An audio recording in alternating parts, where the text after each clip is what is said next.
And we're back. Hello, friends! Thank you for sticking around, if you're sticking around for Elden Ring. This is just absurd, and I just want to do more of it, so we're doing more of it. Right. Oh, let me think. Nope, wrong character. I have been playing a little bit more of my casual character. This is Barefist Steve. He punches things. But I need to not be logged in with this guy. He's level 143, and I think he's headed to the mountaintops of the giants about now. Not where we need to be. The problem with starting like a stream playthrough of this game as a challenge is that like you don't want to make any more off-camera progress, but I still want to play Elden Ring on my days off. So like, there we go. Aaron G. Stone, that's who we need to be. Naked Steve, yes, yeah. The whole build with Barefist Steve, he's actually like bare legs Steve because the whole idea is that you have as little equipment as possible, and there's an accessory that boosts your attack for having like less equipment. Anyway, we've just beaten Radahn amazingly on the last stream, so very happy that we've done that. I'm trying to think what we now need to do. Nokron is the obvious choice. We can go there. Aaron has a plus 14 Academy Glintstone Staff and a plus 8 Crystal Knife. There are a few other places we can go and get smithing stones from. But I think the main thing we want to do is continue... get the Nokron stuff done. Continue Rani's quest, and then go to Altus. I'm trying to think if there's anything we need to do before we go to Altus. But let's warm up by doing a boss that we've missed. I'm going to go to Rockview Balcony. We need to do one of the Erdtree avatars down here. So far in the challenge, we are still on our first playthrough, naturally. But the Academy Glintstone Staff has been doing pretty well. We defeated Radahn, which means we have our second Great Rune and can get into Leyndell if we go to the Altus Plateau now. I have a lot of the spells. One of the spells I'm hoping to rely on in future is the one that you get from Selen as you complete her quest. I need to reorganize my... my spell carousel a little bit here.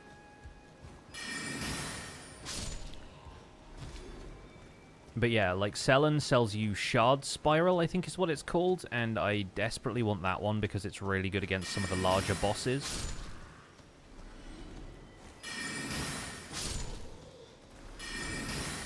I also really need to level some of my my stats like Mind and Vigor. Because I think in terms of magic ability, I'm doing pretty well right now. I want to try fighting this guy. And Glintstone Comet Shard is going to be pretty good at taking on bosses, but we'll see how we do here. Melee damage is just going to be off the table for fighting these Erdtree avatars, so... yeah, let's see what our effective range is. There we go.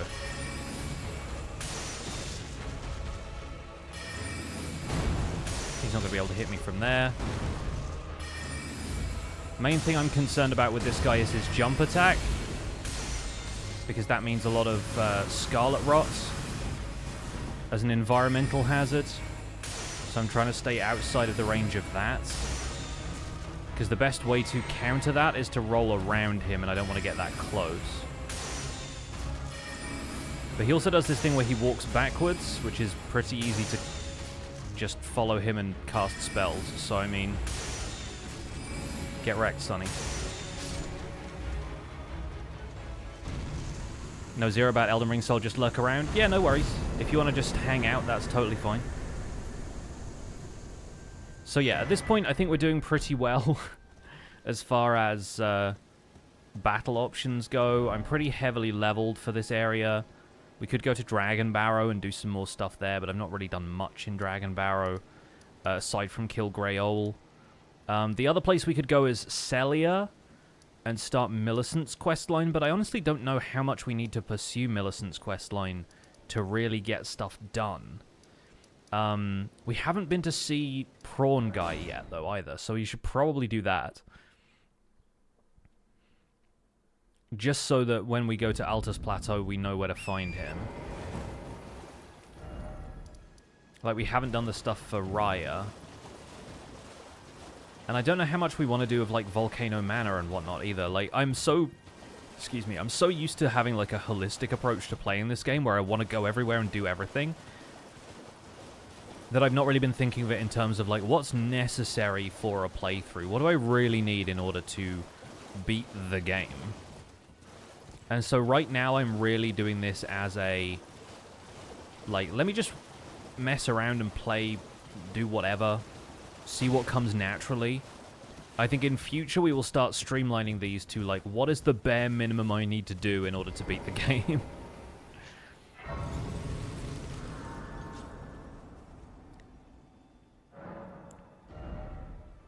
And yeah, we're still level 59. I need to remind myself of stuff like that, because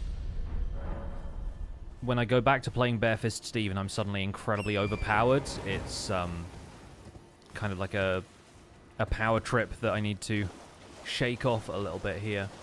It's also nighttime, so we could fight the Deathbird here, I guess, if we want another goofy accessory. Where is he? Where is he? Where is he? Oh, there he is. He landed.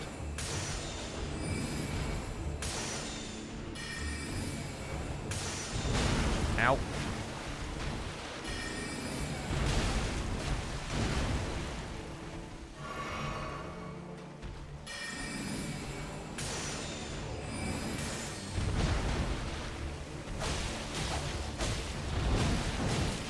Ow. Alright. I deserve that. He didn't follow that up with a poke, so we're good. Okay, that one got me. In before Screech attack.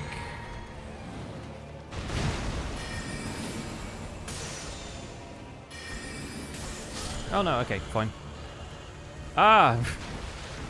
We found a local.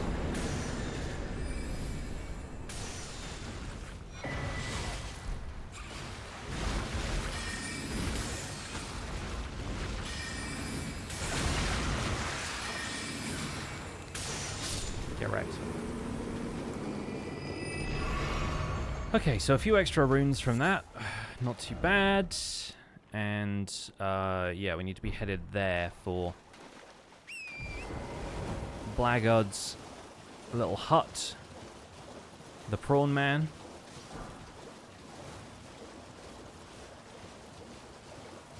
Because we can summon him if we want to fight Magma Wyrm Makar, so that would be kind of a fun option to have. This is where the game's pretty much only curses happen, so... What are you looking at? You trying to start something, mate? Show me, and I'll consider... I'm not in love with it. You're a shrewd first. So we buy this. Alright. Things no damn your bloody idea, mate. Oh, piss off. What is it now? Oh, I see.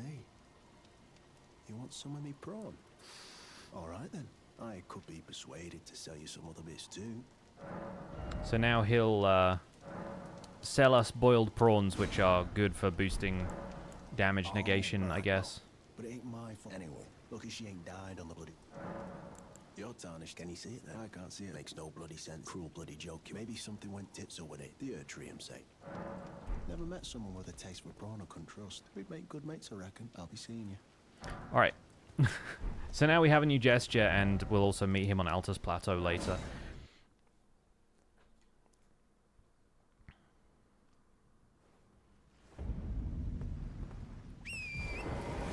In the meantime, we can head back to Raya, give her the necklace. She invites us to the Volcano Manor. And I wonder whether I even want to go to the Volcano Manor.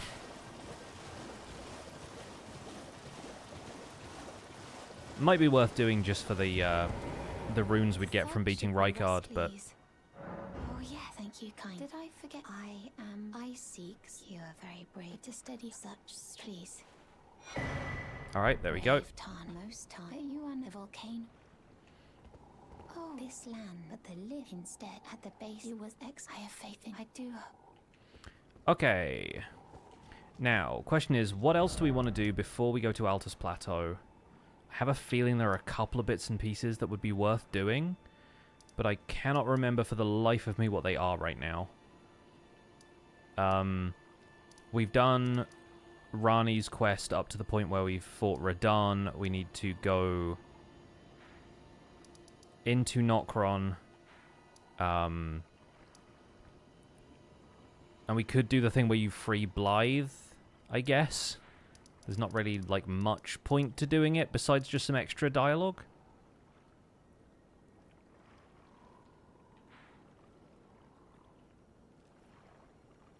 But once we get the Finger Slayer Blade, we can get access to this. We get the Curse Mark. We get the Talisman that increases intelligence, which might be worth having.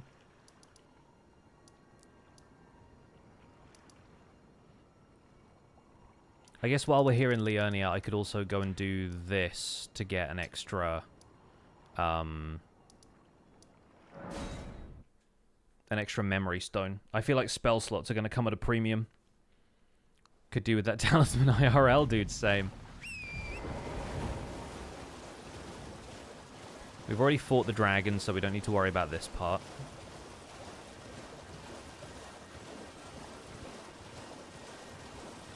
Yeah, it is weird playing this game and not having every objective to do, you know? Like, I feel like my preferred way of playing this game is incredibly thorough, but I also... Oh, I need to do this. This is definitely something we have to do. Bit of a diversion, but it will be 10,000% worth it.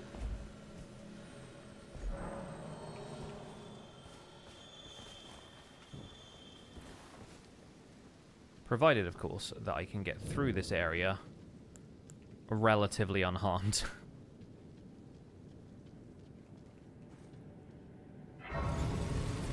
This terminates in a boss fight as well, but first we have to make our way through rats.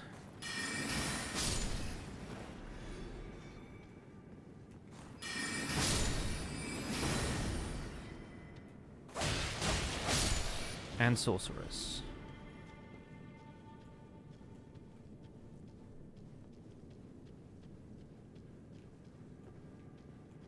And these are the guys with, like, the shotgun spell that I will probably get at some stage if I don't have it already, but it's annoying to deal with.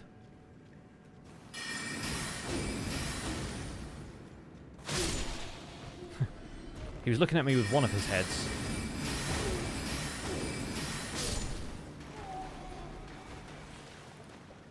I kind of blend in pretty well as one of them, don't I? You know what, this calls for a glintstone arc.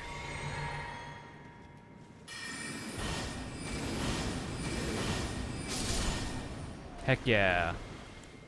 A threefer.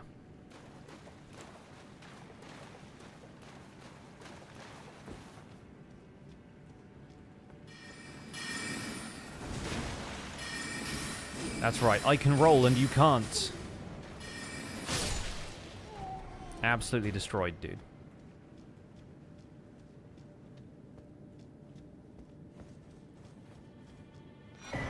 That's going to be worth having. I always like when dungeons like this can effectively give you cash back on the entry fee. What's up, Kate Skull? Welcome in. Doing very well. Just finished a Minecraft stream, now playing some goofy Elden Ring. This is a challenge I'm doing where I play through Elden Ring with every weapon in alphabetical order, and right now we are still on the first of those playthroughs, which is the Academy Glintstone Staff. And this guy is going to be a problem, I have a feeling, because he has the hefty spells.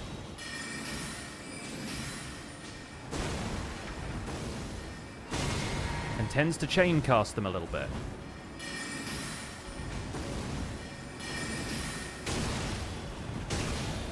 But also my magic resistance is relatively high, so as long as I don't absolutely tank here, we should be okay. Just about managed that one. Yeah, that guy messes up a lot of people, as you can probably tell from the bloodstains all over the floor. I also think that chest there contains a rune arc, so if we deal with this guy... Is it a rune arc in here? It's something that we can get. Yes, there we go. Thought so. I've not activated my Great Rune yet, which I think is an oversight, but I'm also not supremely confident, and I hate consumables in this game because half the time you use them and then you get killed and you're like, well, why did I do that? Right, we need to... What do I have on my Flask of Wondrous Physic? I forget right now. Half HP damage negation. Okay, well, not terrible, I guess. Should I just equip the Morning Star for this because of it being strike damage? I think I need to. Like, we'll swap out the Crystal Dagger for this because Crystallians...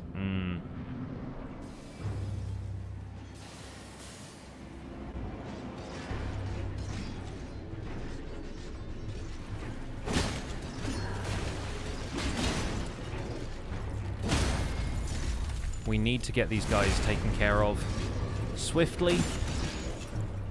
And that means... probably using Rock Blaster, actually.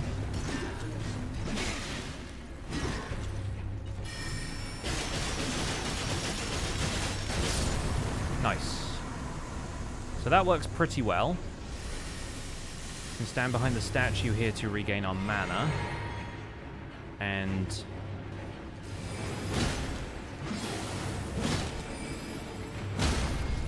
once we poise break this guy, he's done.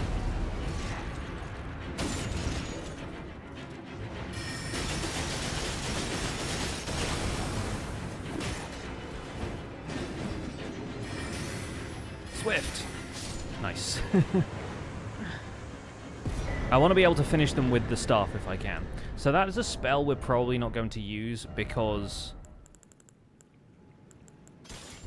it's Crystallian magic and I want to save that for when we are doing a Crystal Staff playthrough or something. But either way, we can get up here and we can get... both of my masks have a nosebleed. We're going to get Terra Magica and we will see how well this pairs with some of our magic later on. Because I've never really had a chance to use this. Like, I did an intelligence dex playthrough with Moonveil for my first ever playthrough of this game. And then... since then, I've never really gone back to sorceries as a playstyle. And then I discovered this spell exists. Which is one that you can put down a glyph on the floor that if you stand within it, your magic is better. And I've never tried this, so I really want to try it. From here, we're done with the Academy Crystal Cave. That was great. We can teleport to a Grace. What have I got runes-wise? Okay, that's probably not enough to level up, but yeah, we can head back outside and we can go to the tower that we were going to.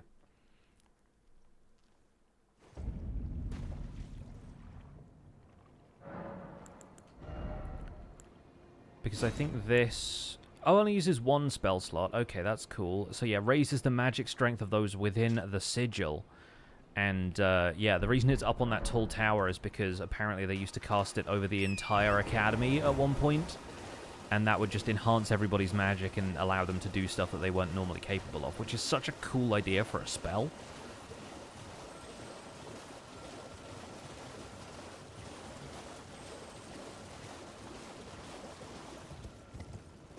Yeah, fragile.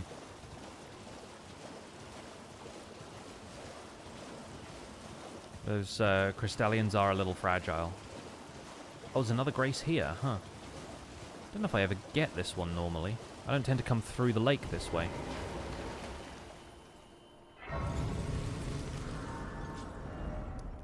That is Crystalline Woods. Nice, okay.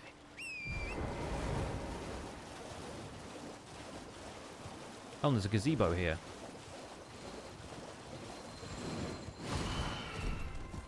Those might even be the last 3 smithing stones I need to level up this crystal knife, you know? They might be.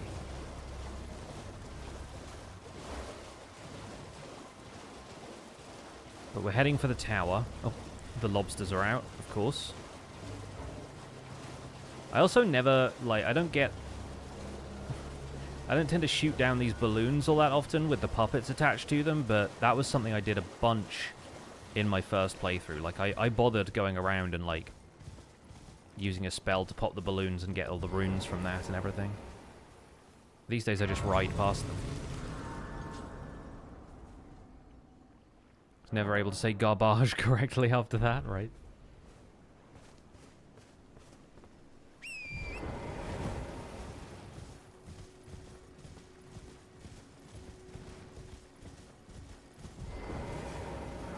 Seek 3 wise beasts. This one again. Except this time the beasts are like up a tree and things. So I'm pretty sure it's this one here.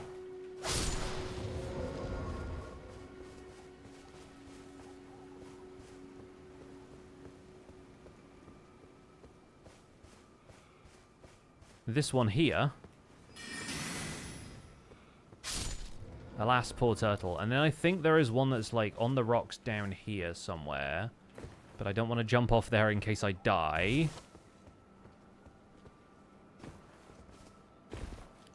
It's never entirely clear the radius in which you're supposed to be searching for them, but on my first playthrough, I also was playing offline because I was scared of being invaded. I didn't realize invasion was only something that happened when you had other players in-game or when you, like, physically invited people to invade you. And so I played offline, and I never saw player messages. So a lot of the time I would miss stuff simply because I didn't have that boon. Mermaid's Hair, thank you for the raids. Welcome in. I hope you had a good stream. Is there anything behind these? No. Right, we've done that. So let's grab the memory stone from up here.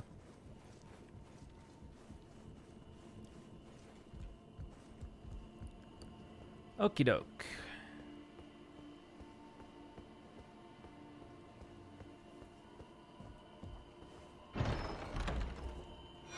Excellent. Wonderful. Good. Now, that's done. Test dues rise. We haven't been to the 4 belfries yet, so there's an option to do that. I don't know if we'll get anything really that useful from there, though. Except maybe going back to beat Grafted Scion. Because then at least we can get that done for Nefeli's quest. I suppose our other option while we're here is to open up Mohgwyn Palace.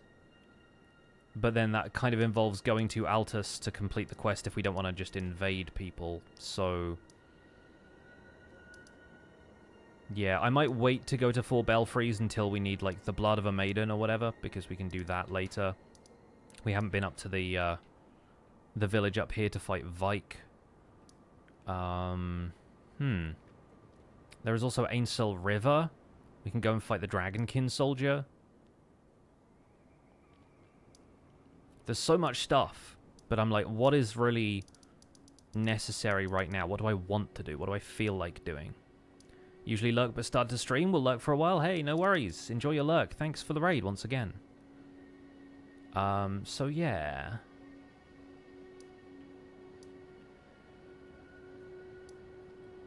Let's at least get that started.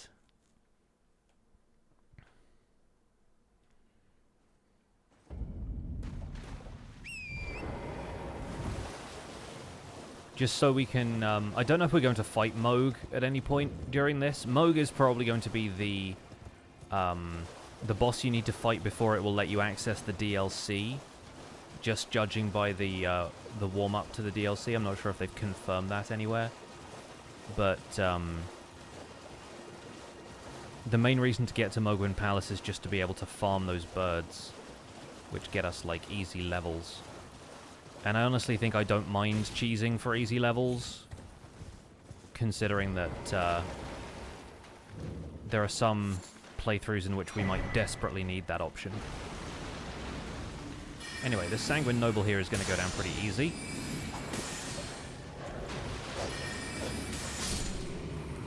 And then we can go out and talk to Vare. Ah, you claimed a great rune. Sure did. My doubt. Words of truly, I believe. Even that's the part. Oh, a means for give it a try. And if it I've high. All right, cool. Now, once we go to Altus Plateau, we can do the offline way of beating that quest.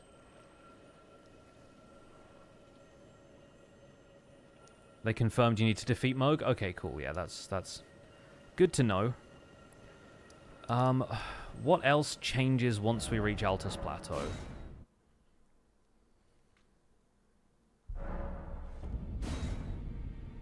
Okay, cool.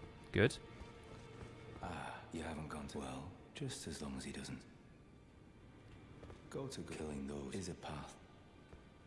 Right, so we don't need to... Always good son.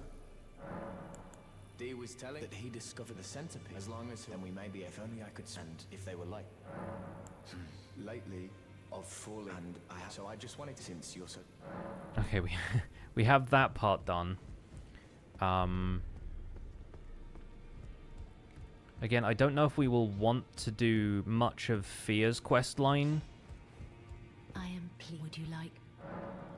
But let's see if there's anything else we can do at this stage, or if it's like after we've been to Nokron. Don't think too much changes yet. Yeah, I just know that there's some quests that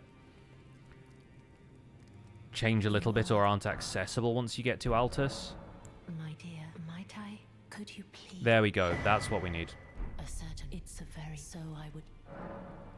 I'd like you to. It's a very. I heard he seemed. He must be at anchors. You to dear. All right, great. Good day. That's all we should need to do. Because then we give this to D, and then we reload, and events have happened. Said you need to fight Mohg and Radahn to get to the DLC. Makes sense. That does make sense.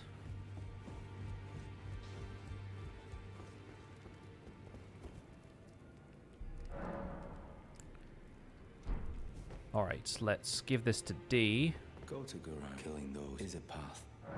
Well, how did you get your hands on that dagger? Well, I know very well whose dagger it is. Why don't I return? Good work. Okay, now we rest here. And then D is ominously not there. But you'll notice that a door has opened up over here. This helmet is a choice? It certainly is.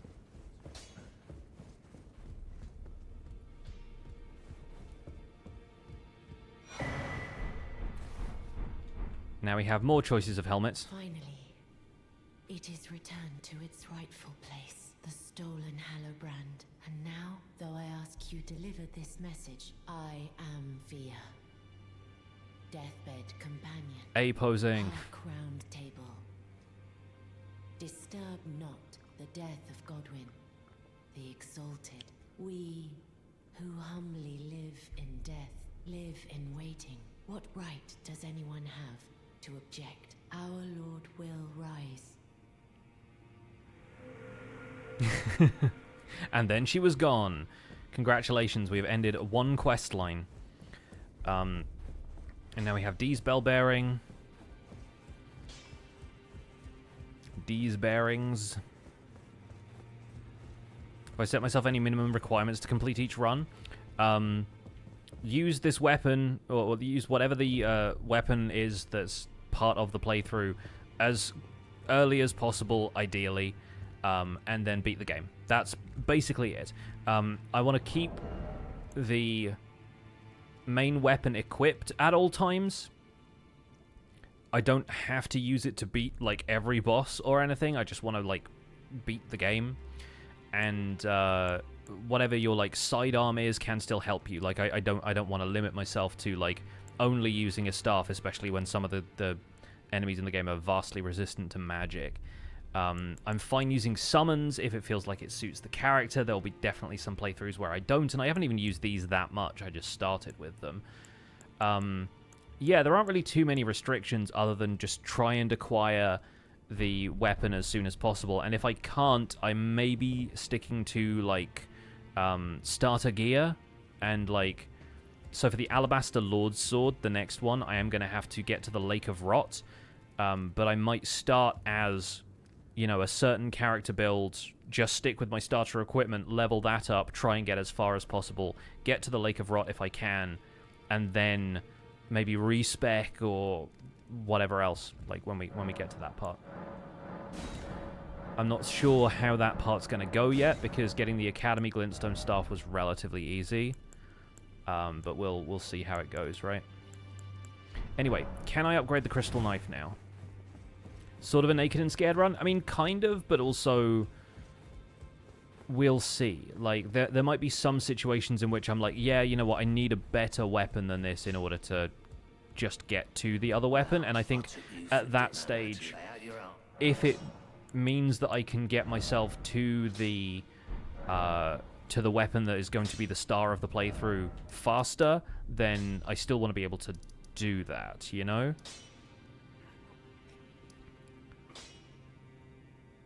I also need to see if... I think I saw another gazebo over here, and I kind of wonder if there are some with Smithing Stone 3 that are not on the map that I can still get. Like over here.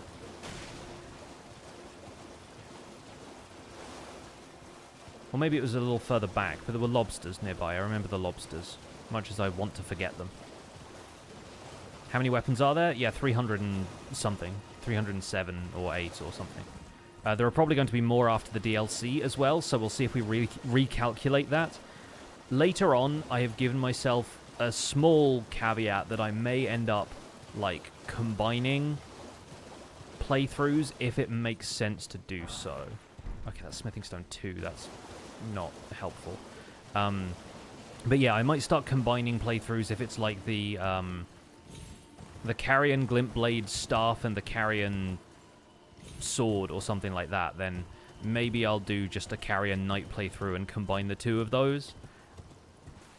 But I don't know. Like, we'll see what happens.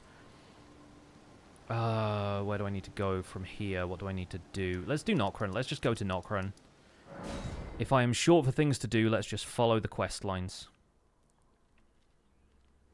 Collected all of them over 200-ish hours of playtime. I don't recommend it. Yeah, like, the several people have come into this and said they've done, like, full all gear, like, basically 100% playthroughs before, and my first playthrough of this game was 140 hours, and I had a whale of a time, so I'm kind of curious to see how fun it will be getting through this game with each of the weapons. I mainly just want to try out different play styles and see if there's anything that I absolutely love about other styles of play than just equipping the spiked cestus and punching everything, which is my main thing that I do. Do I have a spreadsheet to keep track? No, not yet. I'm sure other people have spreadsheets for stuff like this, but I think for now I can at least remember.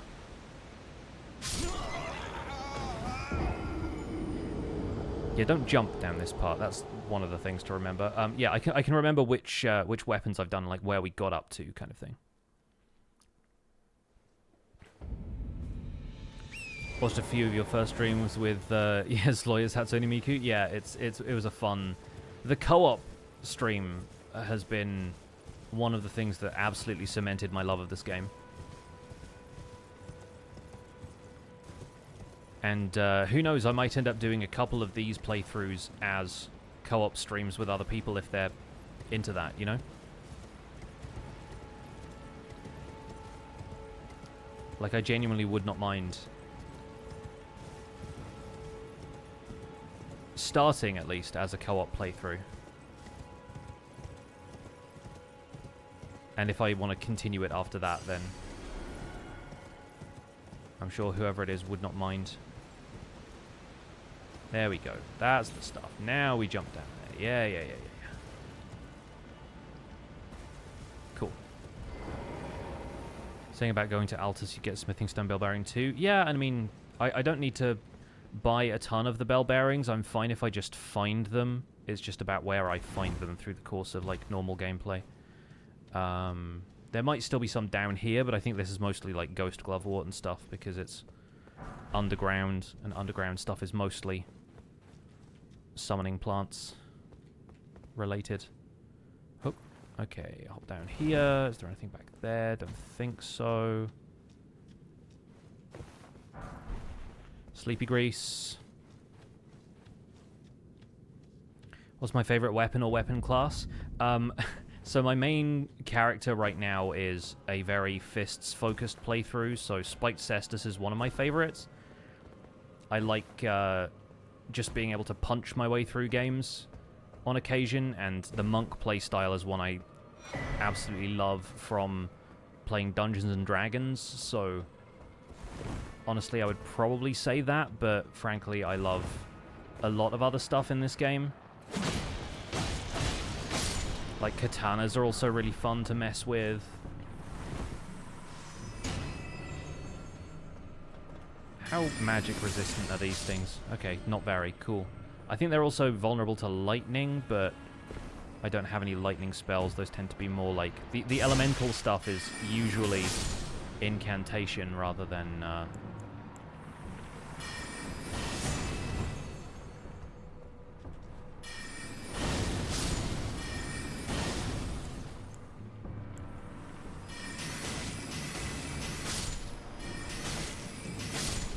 rather than glintstone sorcery, right?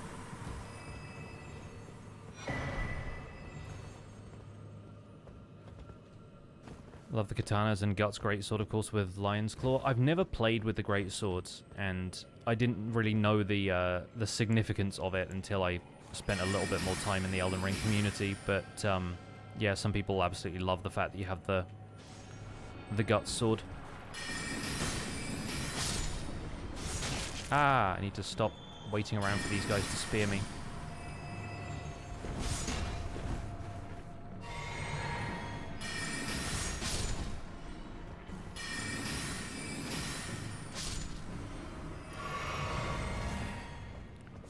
Alright, more silver tier husks. I forget what those are even used to craft.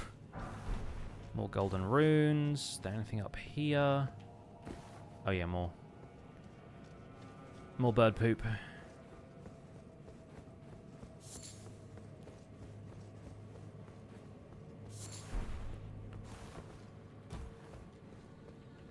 Nothing that way.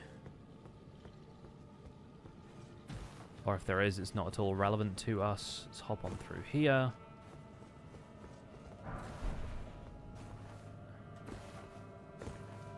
And now we enter a room with a bunch of the guy from Pan's Labyrinth. Smithing Stone 5. Now you're talking. Do we get down this way? I think that's the only way we can get down. Yeah. It's got this little angled section. It's like in Portal when you're looking for all of the surfaces that you can put a portal on. It's like, which of these is the one that doesn't kill me?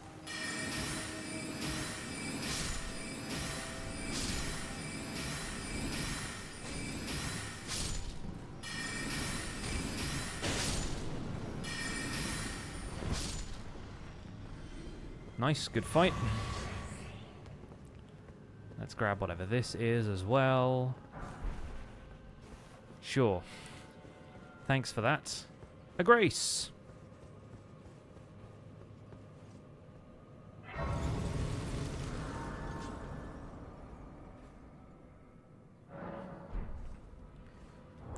Where are we at runes-wise? Okay, 21k is our target. Nokron.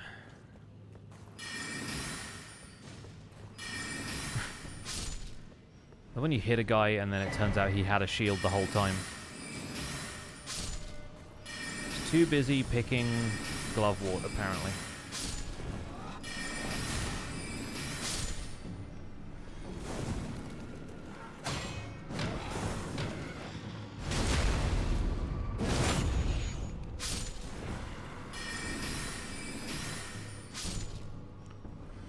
Okie doke. What now? What next? Really wish you could use your horse here. This feels like a large environment.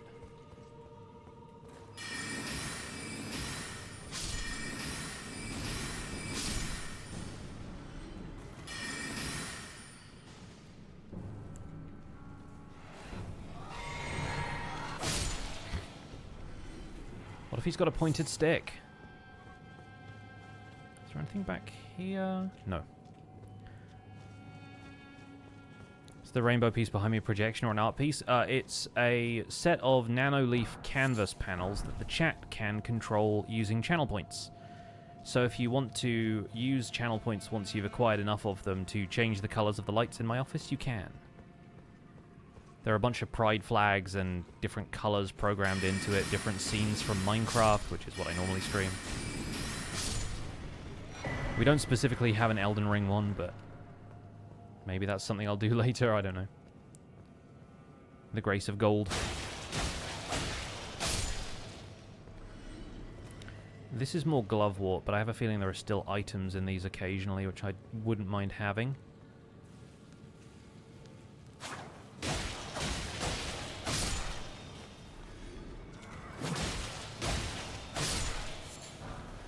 Like that, for example. That's definitely worth having.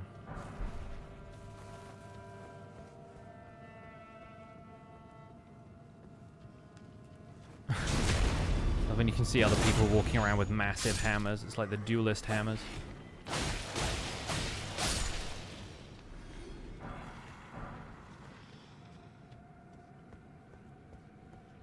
At least they didn't threaten me with fresh fruit, I know. What if he's got a pointed stick? We want to know how to defend ourselves from pointed sticks now, do we? Me holding a crossbow.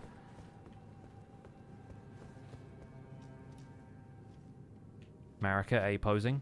It's one of the few statues of Marika that isn't broken, which says something about the Eternal City.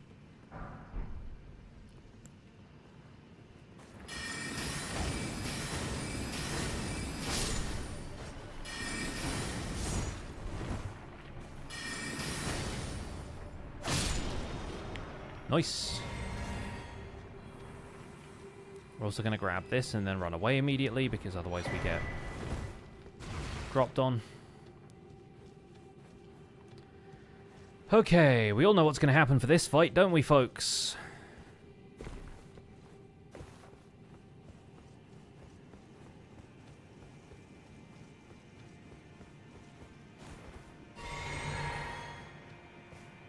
That's right, it's time to remove my equipment.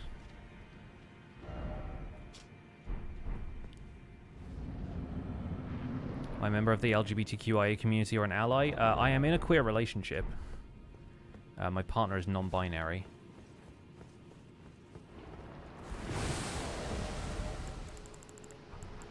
Where is my thing? And now this. That's right. What you gonna do, big man? What now? You gonna throw rocks? Try these rocks on for size.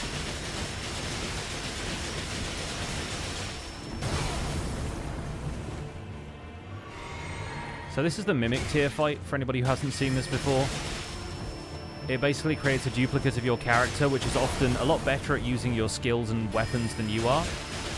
But if you walk in here with nothing equipped, it will just throw rocks at you and try to punch you with bare hands. And then you re-equip your gear and you absolutely slaughter it. So this guy did not pay me 1,000,000 channel points to tell me I look like him, so that's what happens. Anyway, good fight, and let's spend our runes.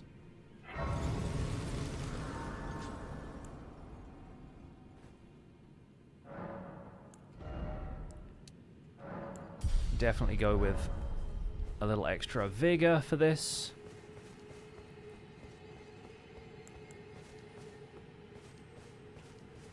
Is there an item behind one of these? Like, I forget where the items are in this area.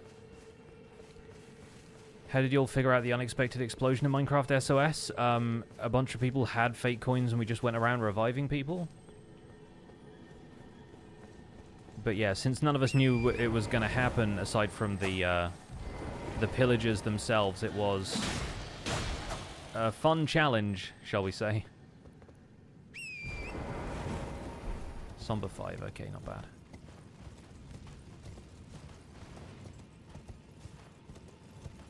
Give the Mimic a chance, give him a finger seal. I'm an int build, nice. It's like, hey, you want to cast no spells? Okay, good.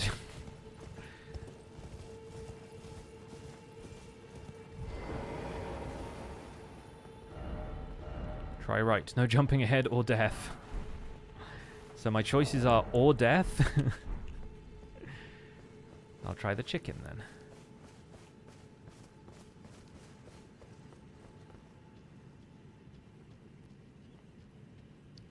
Yoink.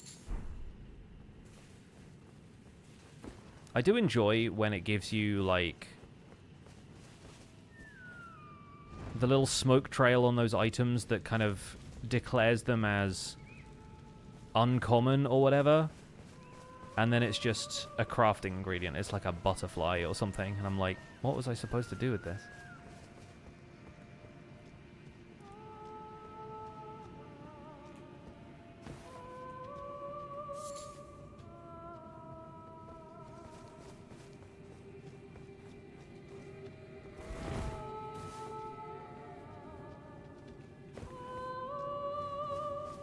So here's the thing. I don't know if we're, like, an adequate level to do this yet, but I do want to fight the Regal Ancestor spirit because the accessory it gives is not bad for magic users. Oh yeah, here's another Red Wolf of Radagon, in case we want to fight that boss for a 4th time.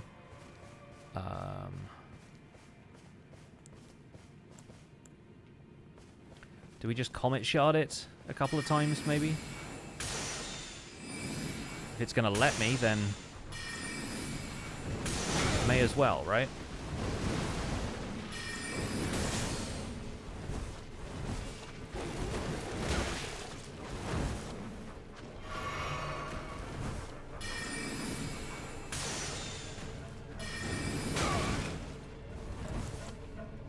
Or is it going to be easier to Star Shower instead? Just because of the homing capabilities.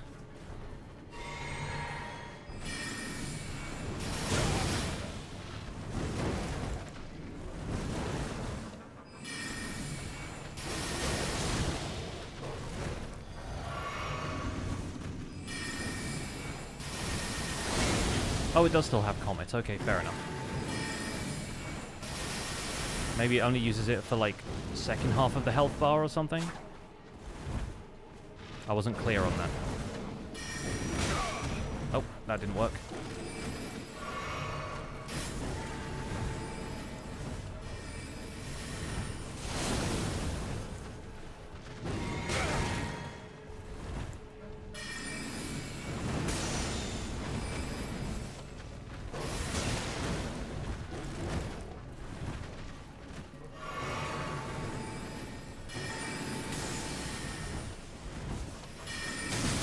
Ah. Yeah, I kind of missed the fact that I did cast a second set there. Oh, come on.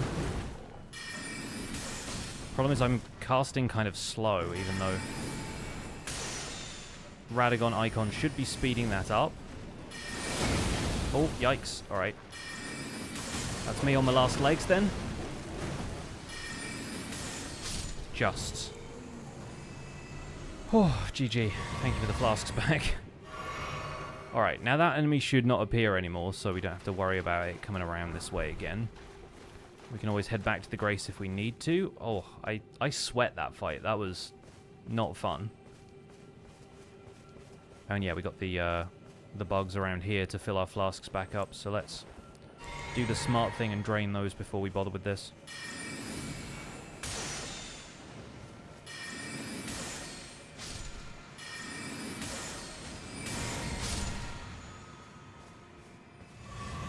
Beautiful. Love that.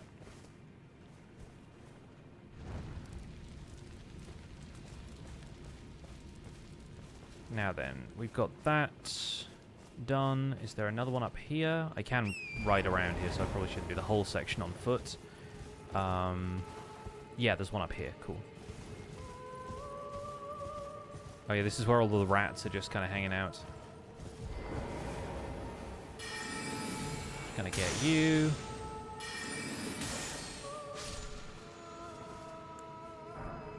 Enchanted shot. Nice. Okay.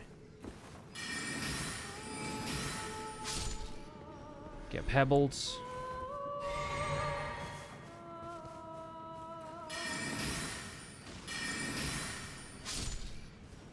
No need to fight more of these than is necessary. And we're not going to get the Ancestor Spirit's head, so why bother? More ethereal singing? Yes.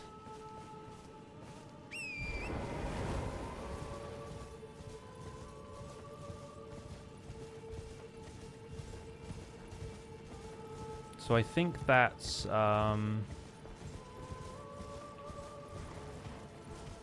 out of 6 flames we've lit, or maybe it's... Maybe we need to do more than that. This is the entrance to it over here. Yeah, there's 2 more. Okay, 1 down here.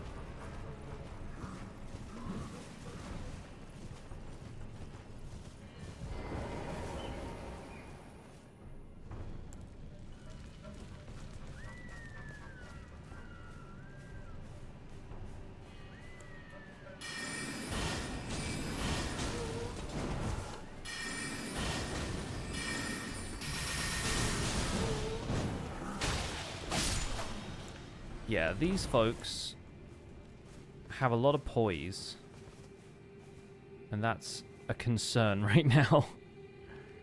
I think our last beacon is probably up behind where the other creatures' remains are. I think that's where it would be.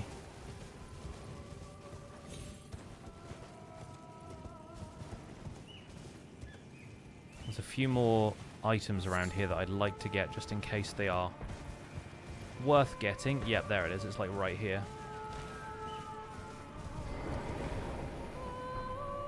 Right, so if I die now, because they're all coming to attack me, at least I have activated that boss fight. What's up, Tig? Thank you for gifting sub to Nyx. Thank you very much.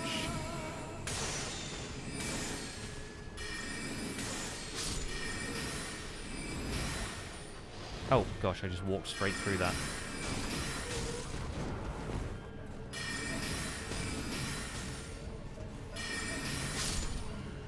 Okay. Oh, that was also a fun item to get.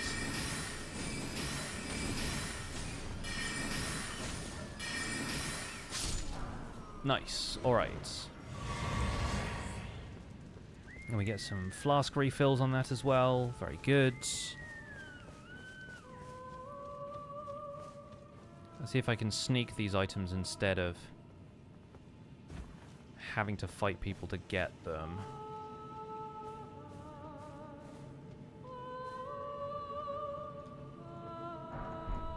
Golden Rune 4. Fireproof liver, and then gold-tinged poop. You'll love to see it. Now, let's barrel our way through these folks. Excuse me.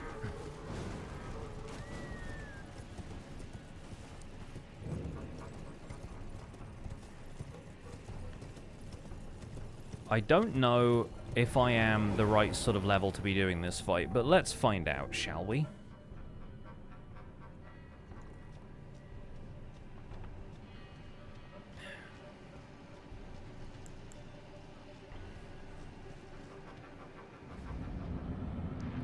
Because this looks like one of the same fights that we did earlier, but this one is slightly more tanky. Also louder, I think, somehow.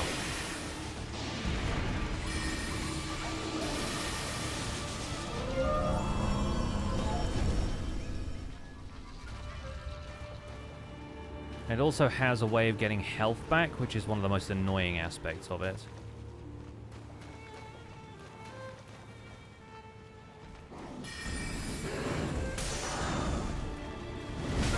Ow.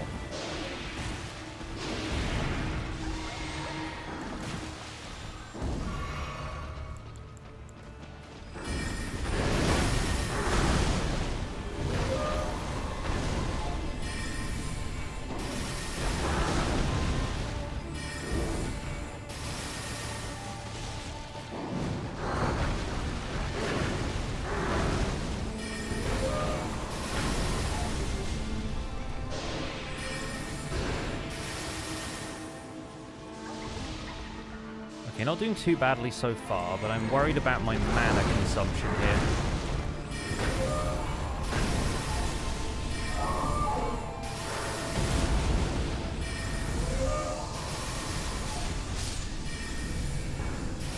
Yeah, and the fact that it heals is rough.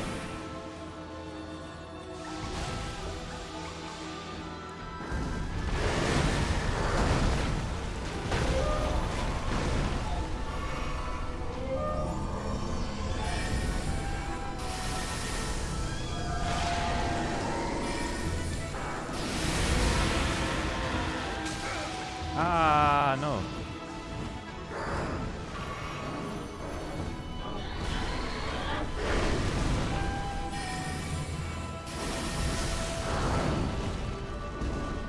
Yeah, if I don't have a means of damaging it melee-wise, I'm running out of mana before this fight is even halfway done. So I think maybe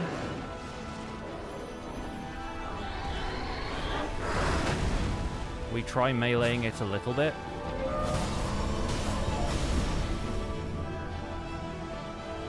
And then hope it doesn't heal through too much of this.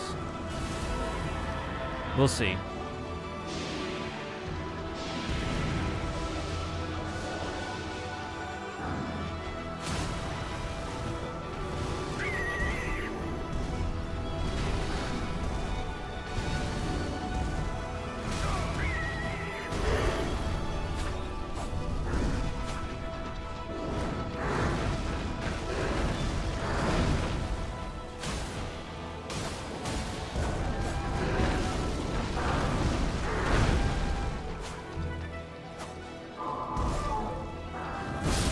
Yep, didn't think so. Okay. So I think the strat here is, yeah, melee early and then spells late. That's the goal. You can cast from horseback, but you cannot ride a horse in this area. This boss fight does not allow you to ride a horse. So unfortunately, we are kind of all at sea there. I need to go and get my runes as well. Ow! Don't take your eye off the boss.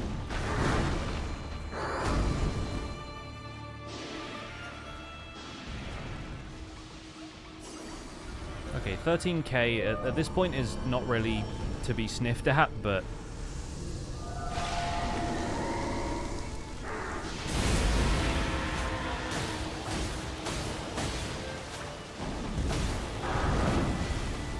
my main problem is my weapon has like 0 reach.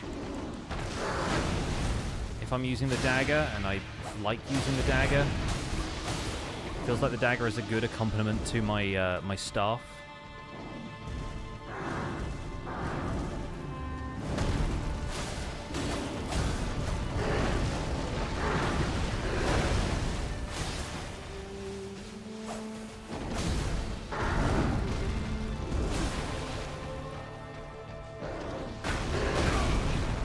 A bad move.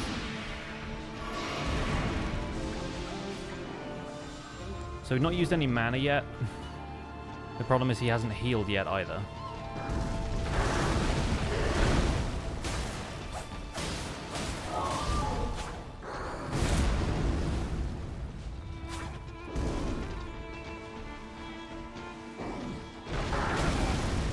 Bad timing.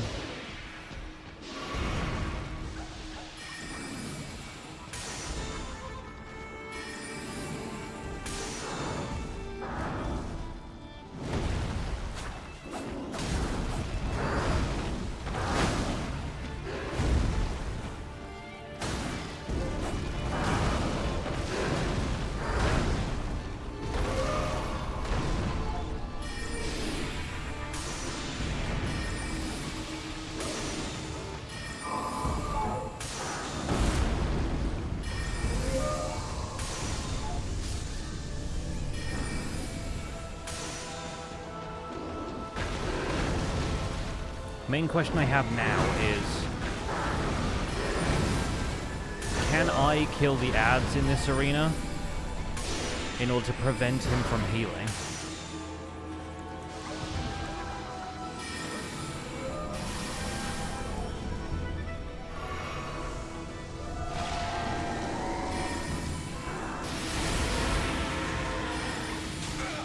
Ow, ow, ow.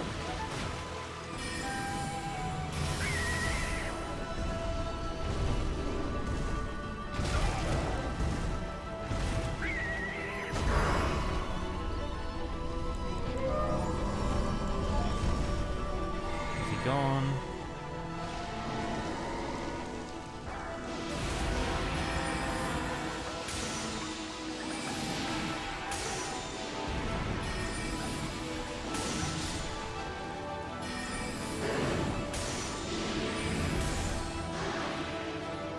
Okay, one more attack. One more and we're good. Yeah, okay, great. That went better. He only managed to heal once. I've seen fights where he'll do that like multiple times and it just becomes a massive headache. So that was good. That was not too bad. And now we have that remembrance. We can turn that in at the round table hold for an accessory I will actually use. Glintstone Comet Shard is a really solid spell. It just doesn't track very far or have particularly good range. So, yeah, that worked. That worked pretty well. Now... back to... Oh, I didn't even get the... I didn't get the Grace. That's something I probably should have done before we embarked on this little side quest.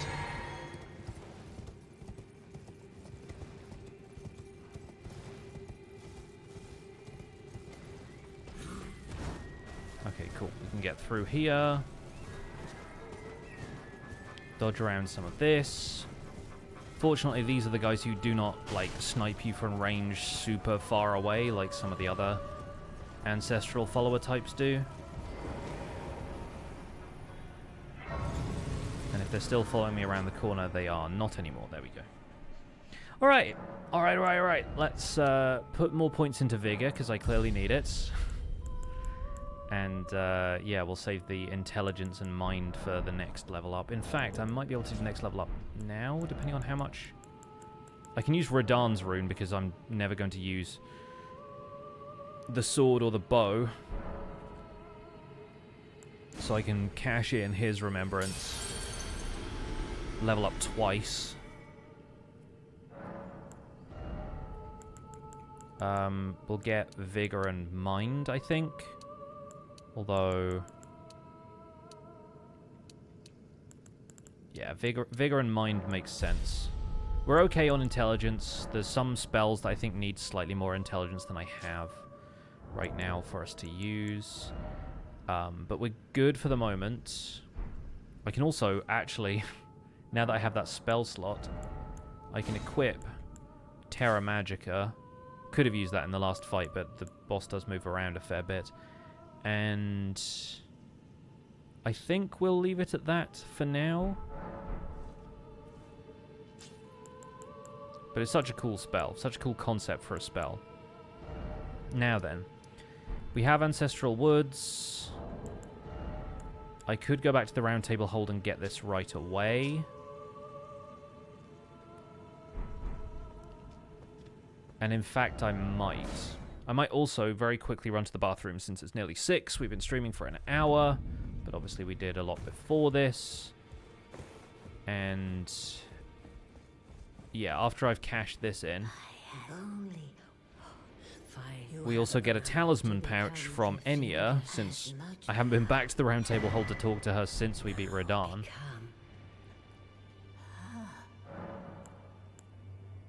And we'll get the Ancestral Spirit's Horn, which restores FP upon defeating enemies.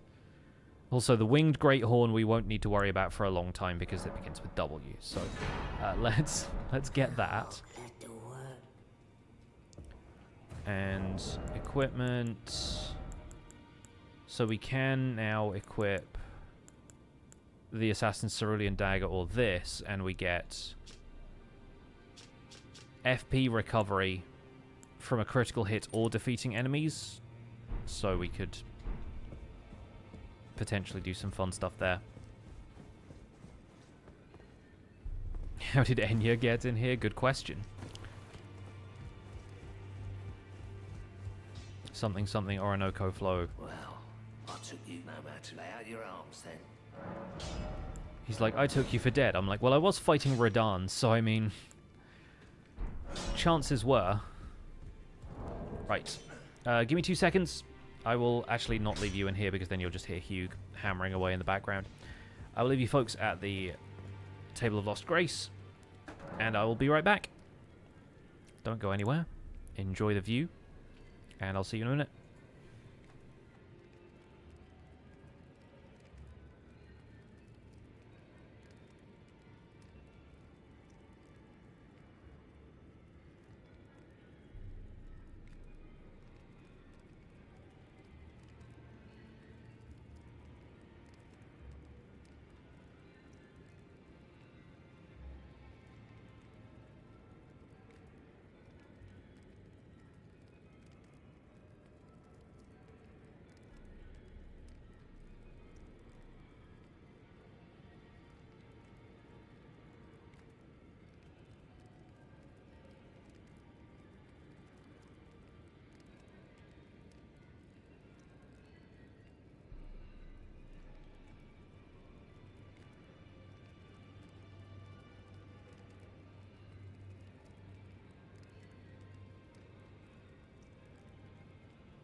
Okay, we're back. Hello.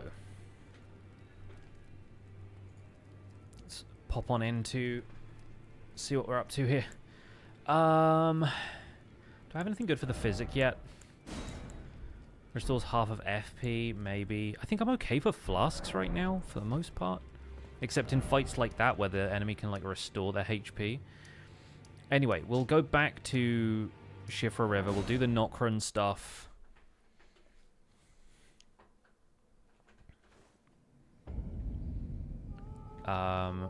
All we need to do is jump off here. You can do that with the horse, but I think it takes you off the horse from this point on. Round the corner. Over here. Shout out to the rejuvenating boluses. Shout out also to more mimics.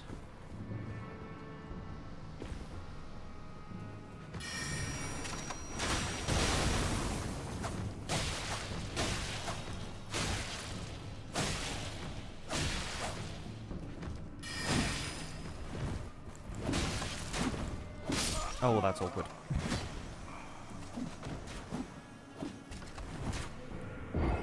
I feel like these guys are often so easy to take down with my other characters that I forget how much of a pain they can be. Like, humanoid NPCs that fight like players are often some of the trickier guys to fight, especially as a spellcasting class.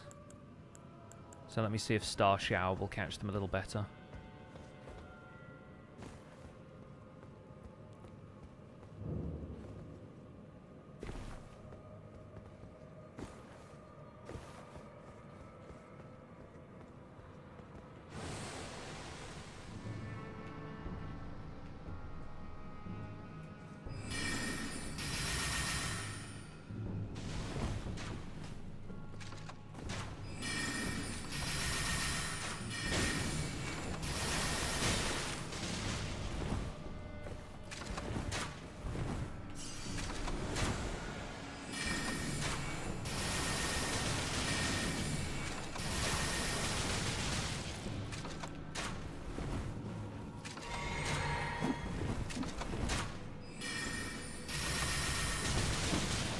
And they have such, like, basic gear that it's, I think, is the stuff that you can get from the round table hold. But I mostly just need to be able to switch to my health flasks. There we go.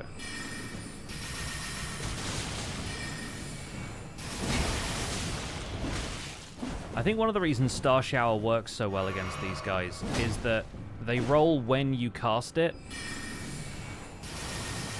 but then all of the stuff homes in on them and is actually able to follow them. So, like, the ones that input read like this are actually a little easier to fight with a spell like that. They're still not easy.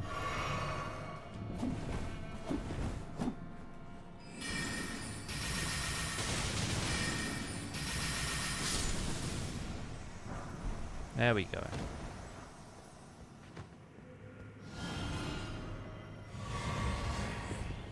Alright, we get almost a full restore.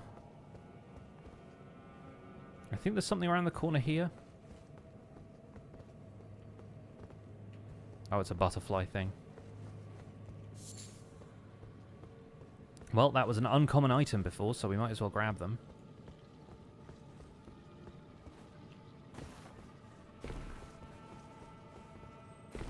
Of course, here is where the tables turn.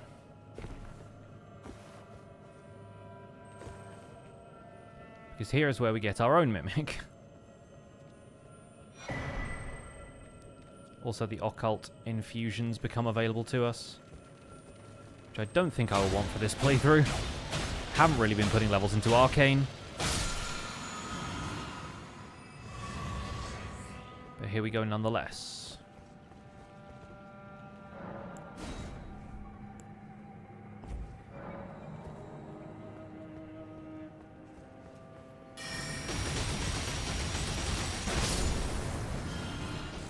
Worth. Now you're talking. Also, 1 Smithing Stone 3, which is good, because I still need 2 more of those, I think.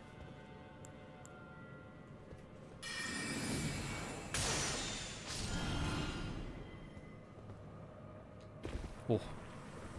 Never feels like a ledge you should land on, but it is. Is there anything on either of those? Nope.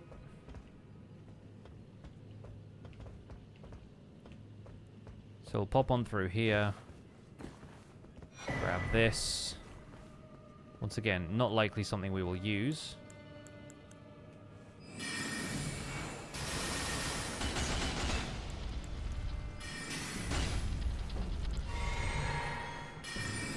What now?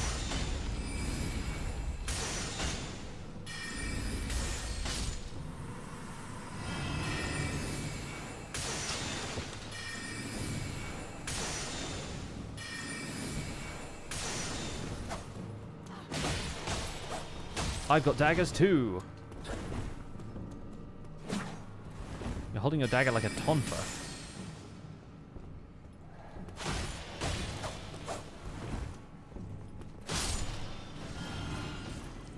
Caught you. Not bad. One to the right over here as well. Oh. Should probably heal before I just brandish my staff menacingly.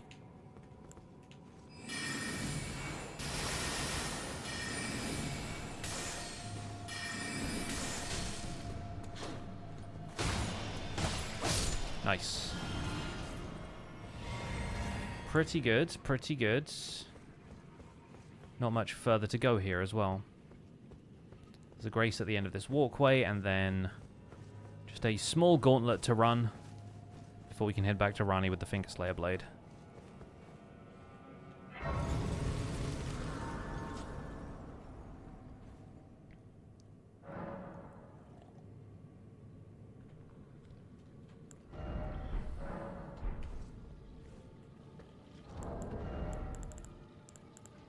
I don't know if I have the right ingredients to craft lightning pots, or even the right, I'd have the cookbook for it, I guess.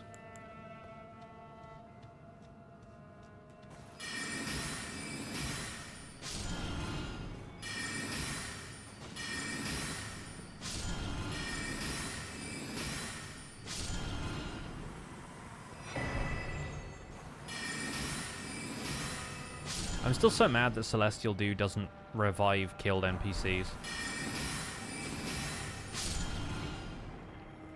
I think I'm gonna have to wait for my Astrologer playthrough to use Topes' barrier.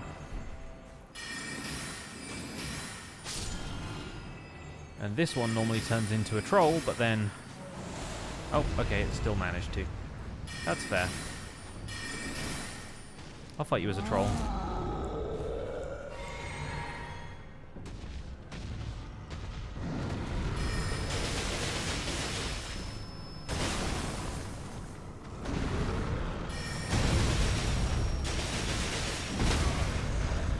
There we go. We got the stagger, even though that was not the soundest strategy I've ever employed.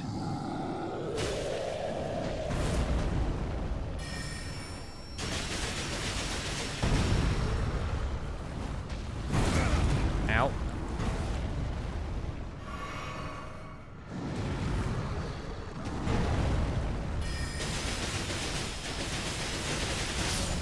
Nice.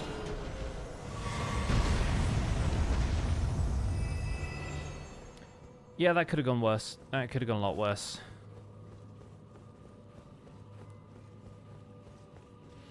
Alright.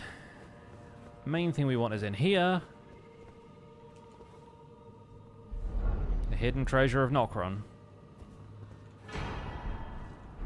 And also the peak summoning upgrade item. Is there anything around the sides here? I don't think there is.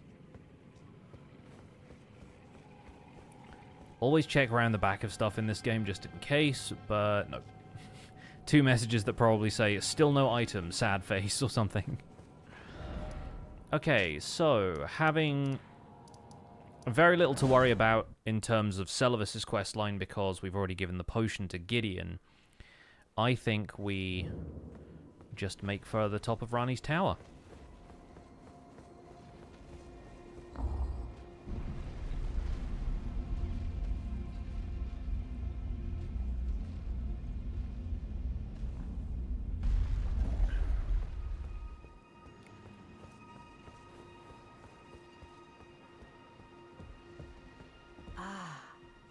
It was thee, not blithe it seemeth.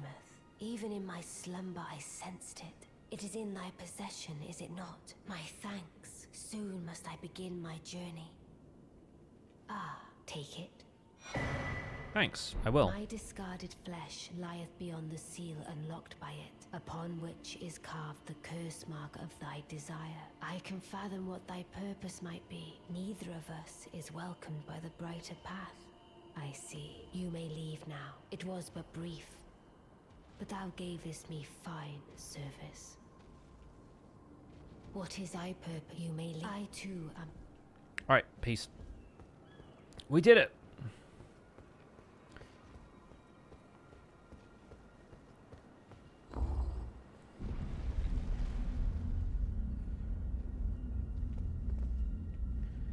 And now we should hopefully obtain Celavis's Bell Bearing, which will allow us to buy the spells that he would not teach us unless we did the whole potion thing. Although I'm pretty sure once you give it to Gideon, he does start teaching you spells, but with the Bell Bearing, that should not really matter much. Adula is still here, but Ranni is not. At least not for much longer.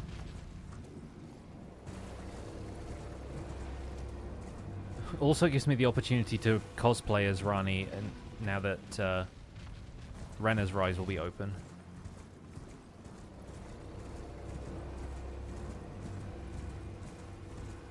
Oh, he is still here. Okay, cool. So I haven't rested at a grace yet. I wasn't sure if he would automatically die or not. Ah, well done. Very well. Knowledge of I doubt, if you put him. You wish to... Well? So we have Carrion Retaliation, Glintstone Ice Crag. In fact, I don't think I will use any of these because these are like cold ones specifically and they're not Glintstone sorceries. So the Carrion stuff and the cold stuff I'm saving for different characters. But yeah, we're not going to worry about that. We also don't want either of the summons, the puppet summons, so I think we're all good.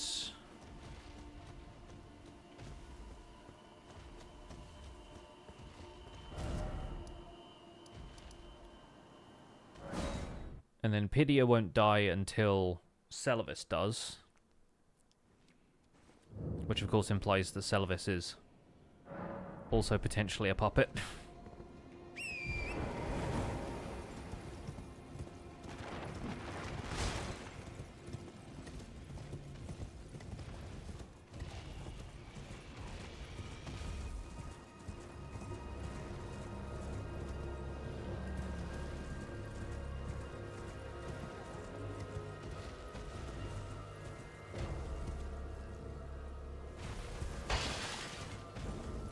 Well, when your first time chat is 3 asterisks, that always bodes well for your career as a chatter.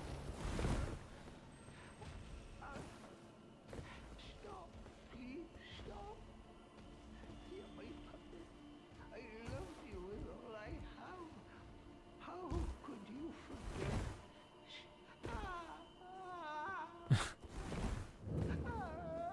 Love that just subtitles eek with no punctuation.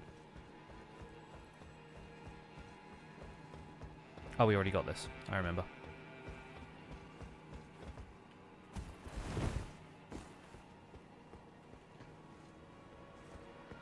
Guess who's dead? It's this idiot. Sounds like he's in trouble. I mean, he was.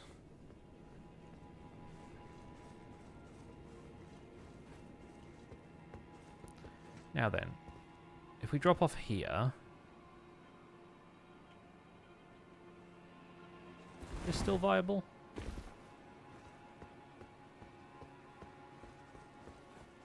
Can't remember.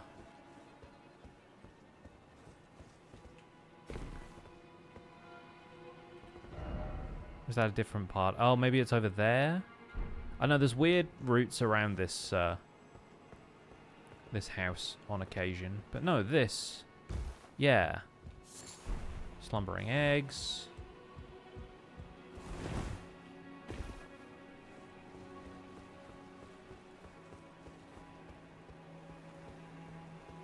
Big old crab. For which we have the crab cracker. Nice. 3 stone sword key. Some more crab's eggs. And we're out. Okay, nice. Let's, I guess let's fight the Magma Wyrm and go to Altus. Celavis will be dead.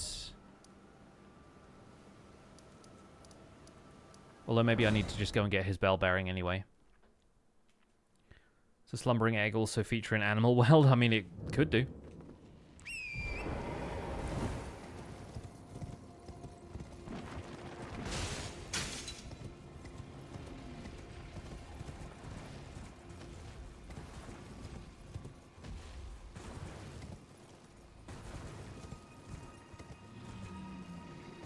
The question is, do we go to Altus right away?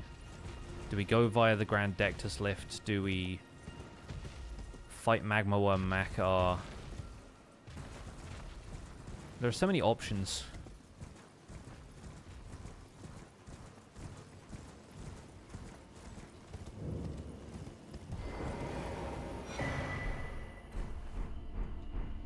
I think the main thing we need to do is go and find Comet Azure.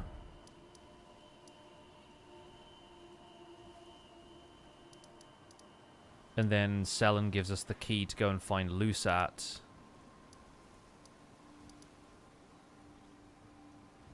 Yeah, I think that's probably the best way forward. The only other option would be going and doing Ainsel River Well now, but I think we can save that for later. So let's go up to Precipice Overlook, where we should be ready to fight Makar basically right away.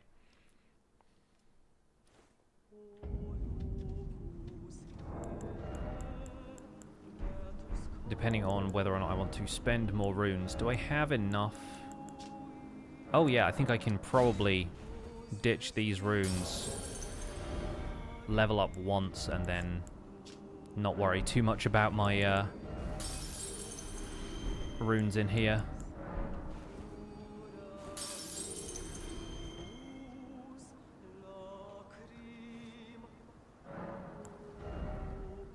Ah, 40 runes off.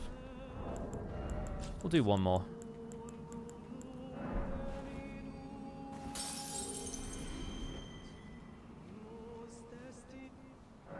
I think it might also be a good idea to, yeah, let's do one more level into magic. It might be a good idea to go and activate Godric or Radahn's Great Runes, just to have that as an option, but... So, yeah. Let's summon Tragoth and Morgott just to have some fun NPCs. I'm pretty sure I can take this guy on my own, but...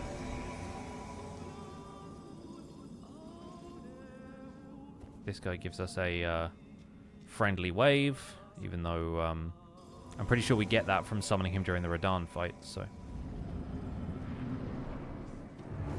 I'm going to try my best to stand my ground in this fight. Once he starts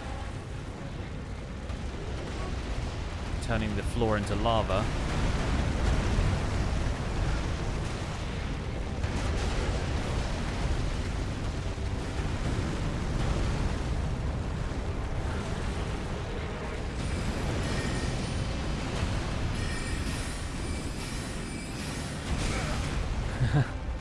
Shows how well that did for me.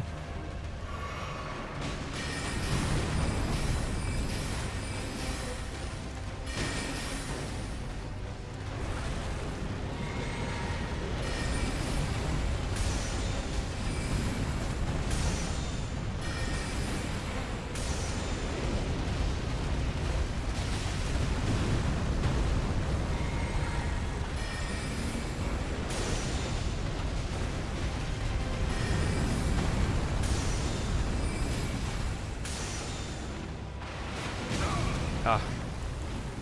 Got caught on the roll.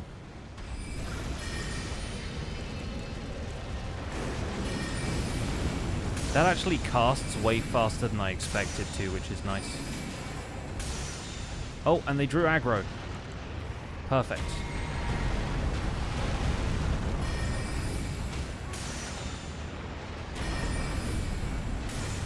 Excellent work. Let's go and get the crits. Yeah. Just made it in time. Now he always takes a little while to get back up again before you can damage him.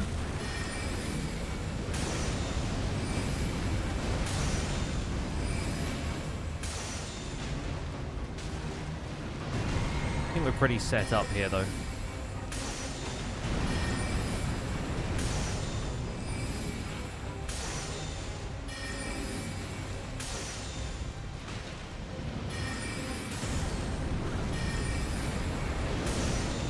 Crushed. Which weapon are we on? The first one, but I only just started this challenge, so yeah, we will see. Alright, that is Magma Wyrm Makar dealt with. We are on the Altus Plateau.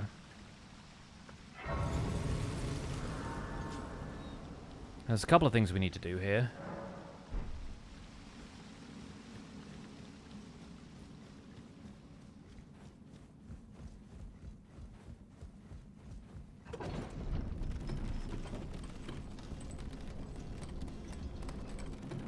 The question is, what order we do them in?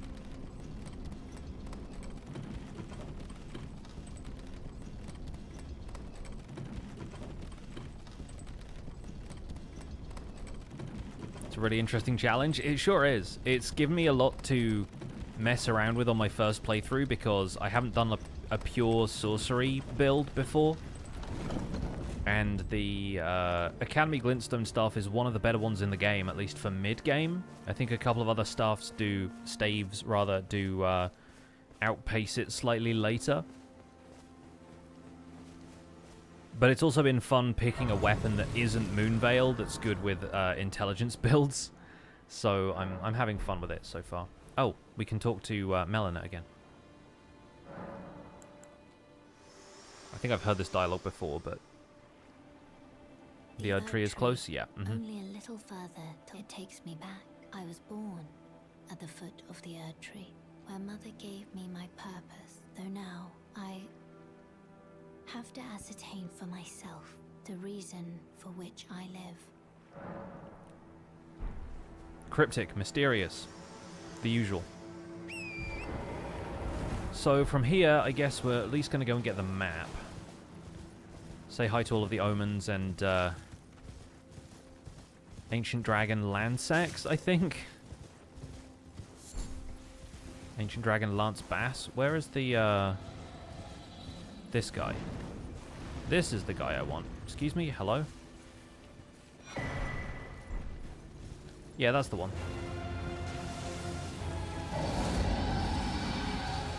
Ancient Dragon Lansseax is here, everyone. Ah! I need to leave. I need to leave. I need an adult. I made a mistake.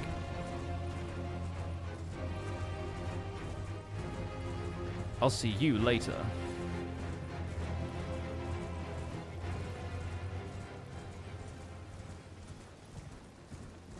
A tree-gazing hill. And I don't know how many... I don't currently have any golden seeds. So that's a fresh collection that we're starting right here. Obviously we can go and get like 5 more right now, because all we need to do is ride towards Leyndell for those. Although we will see how easy riding towards Leyndell is in a second.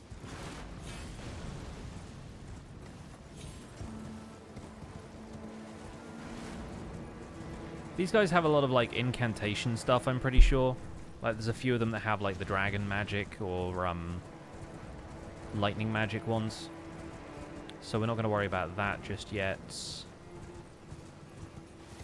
We're just going to grab the roadside grace here.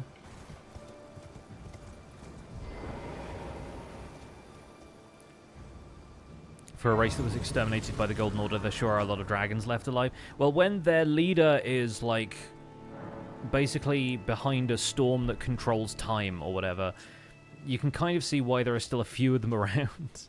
Bock ready to make... Oh, please. Bock ready. Can also talk to Melina about Bock at some stage, but I don't know if it's here or later.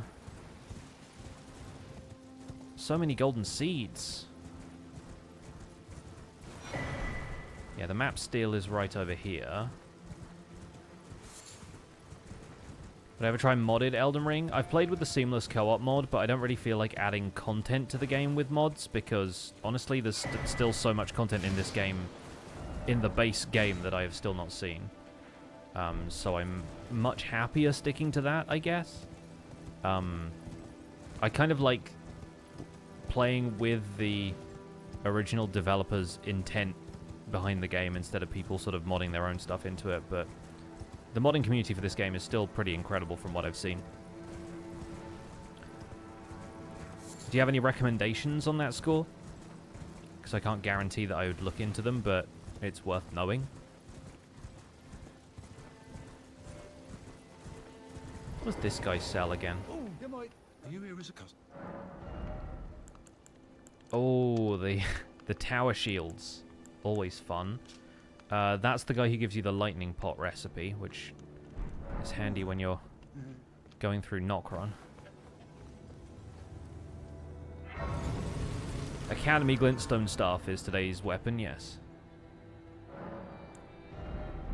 I don't really have any runes that I can really throw at the next set of levels. Do I want to go and fight the Wyrm face, or... I guess we do have this tunnel here, which would be a good place to get more smithing stones. But I think I want to just go across here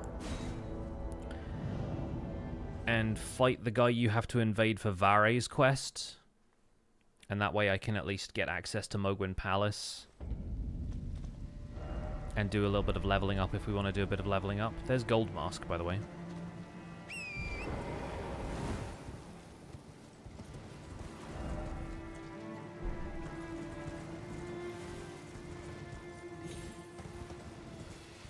We don't want to go to the Windmill Village just yet.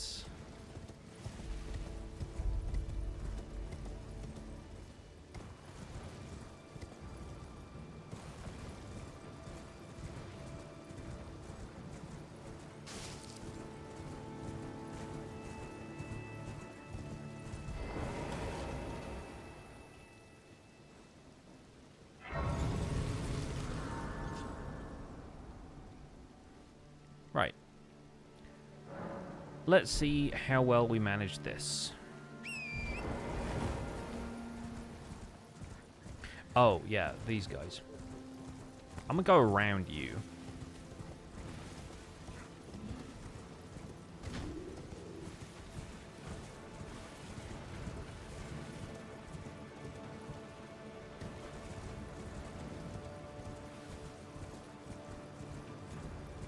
And I really don't feel like fighting the guy who's in here.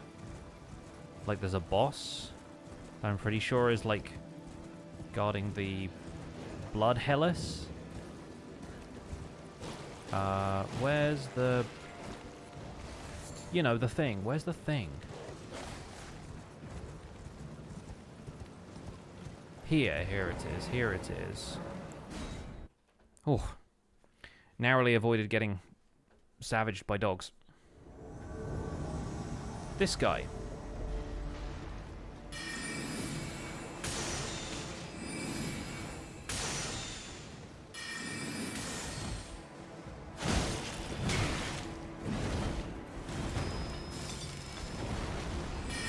I've got my own version of that.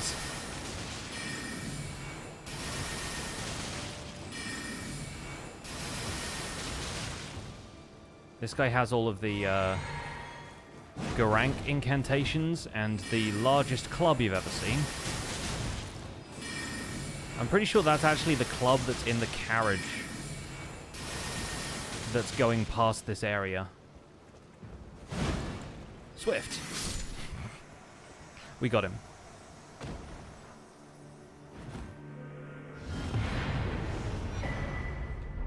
Alright.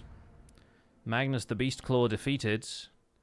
We can return to Vary, and then all we need to do is go back to... What's its face? Oh, no, you get it from him. Okay, that's fair. That's fair. I feel like there's a version of that hammer or a flail or something like that that you get from the carriage that's going past. So shout out to the weird lump that's in that building. Okay, back to Liurnia, back to Vare. We'll go to Prawn Shack first.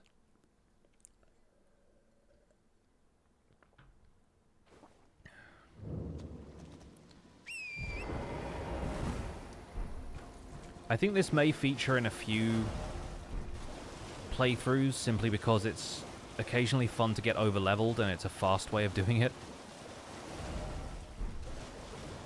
But we'll see how frequently I actually end up doing it.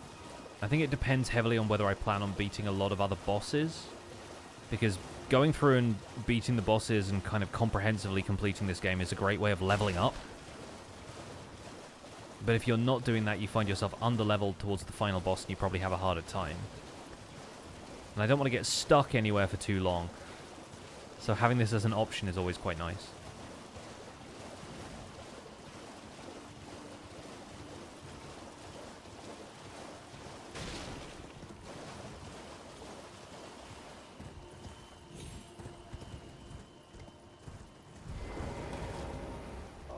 I'm glad. You have a I wish to a knight luminary. So, now for your normally that. All right. So now we get to go to Fort Belfries, get our revenge on the Grafted Scion.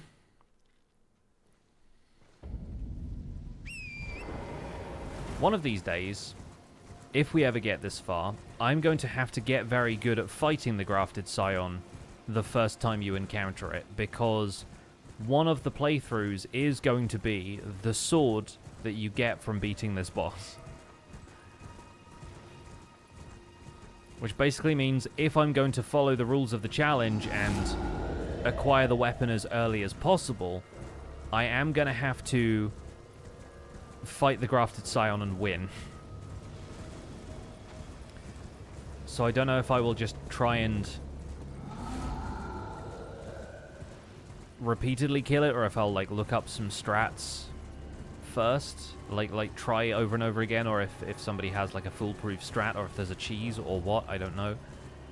But I am gonna have to do that at some stage. What are the challenge rules? The rules are fairly loosey-goosey. There's not like a really firm, hard and fast set of rules, but so far the rules are basically acquire the weapon as soon as possible. So, like, some weapons are going to be available as soon as you start the game. Some weapons are going to be a little later in the game and require you to, like, level up and use other weapons and defeat bosses and that kind of stuff, right? But generally speaking, acquire the weapon as soon as possible. Use the weapon for the entire playthrough, but other weapons are allowed as long as they are not, like, taking over. Like, as long as you're not just, I'm holding the finger seal in my other hand, but I'm an entirely strength build and I'm just using a strength-based sword or whatever. That could be a co-op run. It could be, yes. Yeah, so it's basically just beat the game with each weapon in alphabetical order is the only other real stipulation that I've set so far. If you just try to kill it each time you start a new run, if you happen to get it, you switch the run over to its weapon. But then that wouldn't be in alphabetical order. I could, like, try to kill it each time I start a new run, and then, like, save that character if I do win, and then save it for, like, way later. But that sort of doesn't quite suit what I want to do perfectly here.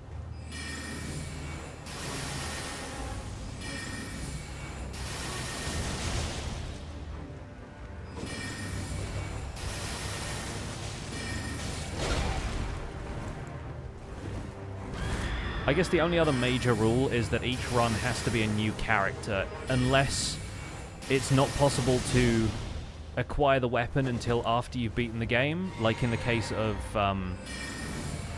the sword you get from the Elden Beast's Remembrance. Oh, wrong one.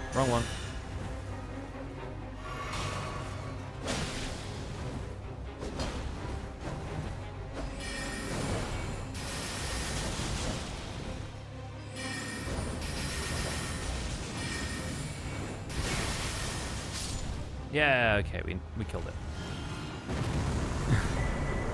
Ornamental straight sword, so we don't have to worry about that until we get to O. But the fun thing about the ornamental straight sword, actually, is that you can dual wield it right away. So you can two-hand it, and you effectively get, like, power stance swords, I think.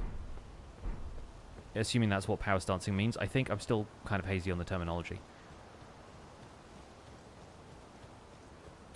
Do you have to go in order? That's the idea. Yes. Like, I want to do it in alphabetical order.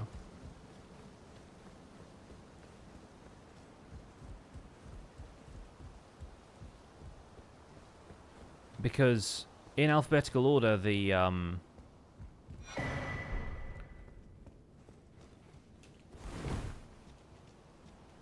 playthroughs actually feel quite varied, but it eliminates the choice paralysis I have of, like, well, I don't know which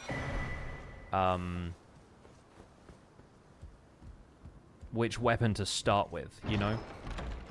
Like, so often I would just go straight to the same set of weapons or the same playstyle, but if you do it in alphabetical order, like, that choice is removed, and you have to reckon with the fact that, okay, I need to get to the Lake of Rot as soon as possible to get the Alabaster Lord's Sword. Anyway, now we have that, so we can go... Have we spoken to Nepheli at the Round Table Hold since Albinauric Village? I don't think I have, so we can do that now.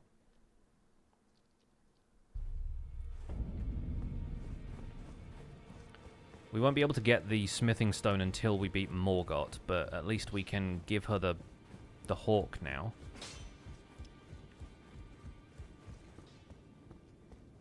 Please. It's pathetic. Please.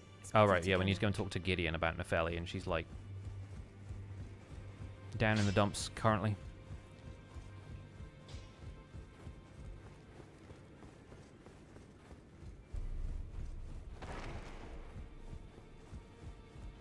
Well, wonderful.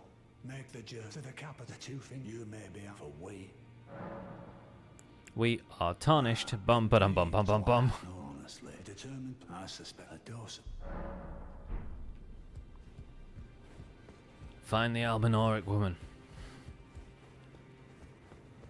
I love how Gideon never seems particularly enthusiastic about your progress, because he's like, oh, cool, you did that, great. At least it was you. Please. It's pathetic, I know. So you know for indulging my father, I would have done, and yet I betrayed. And to think he'd ordered. Where is the just? He once told me he would never. Was he simply lied? No. How could I say father has? And now, is that I can smell my thanks. I don't feel still. It reminds me of thank you. In this act, it reminds me. All right, cool. That's that taken care of. Briefly, to summarize that, Nefeli doesn't like the fact that Gideon ordered the village of the Albinaurics searched and the Albinaurics killed to find the other half of the secret medallion that opens the path to the Halig tree. And she basically tells Gideon that, and Gideon's like, well, I disown you then, because he's that guy. And from that point, Nefeli becomes depressed until you remind her of her lineage by giving her the Stormhawk King, and it turns out she's actually the rightful heir of the Stormhill Castle in Limgrave, because she is of the line of Godfrey and the first Elden Lord. Because of who Godfrey is, which will be explained when we fight Godfrey later. And gosh, am I not looking forward to that as a casting build.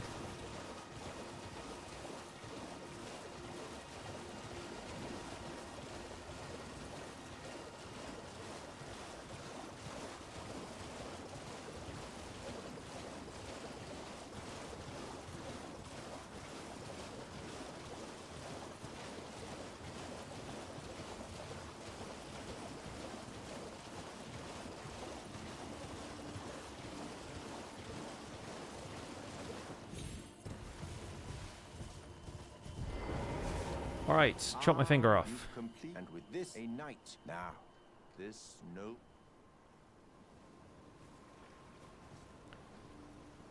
Gross noises incoming.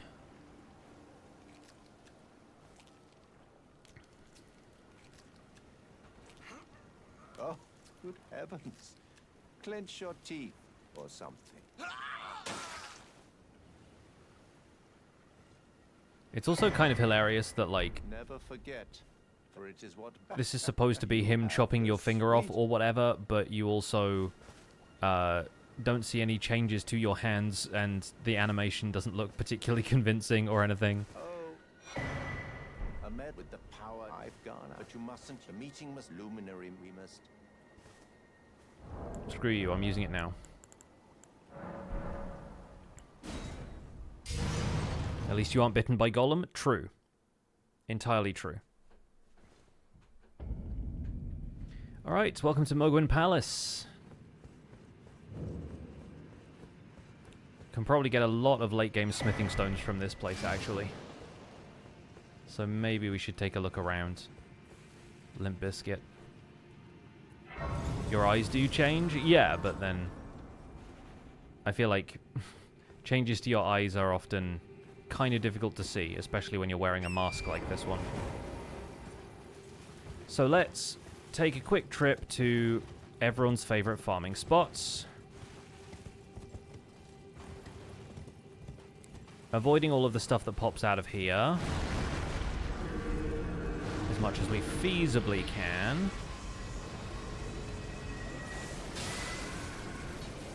And also the cartwheeling guys.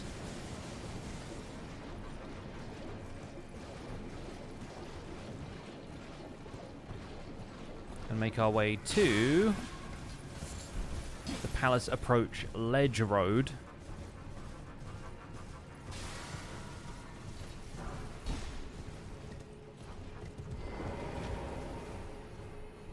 And we're safe. Those poor Albinaurics, I know.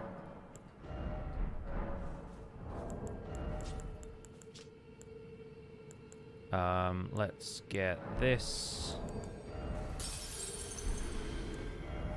And this. Albinauric farm in Minecraft when? Now then. Intelligence is going to be a priority. Mind is going to be a priority. So is Vigor. We'll see how we get on. I don't know if I have any spells that will hit the bird from here. Like, I don't think Glintstone Sorcery has range for this. So I think we are going to have to equip a bow. I do have a short bow and some arrows.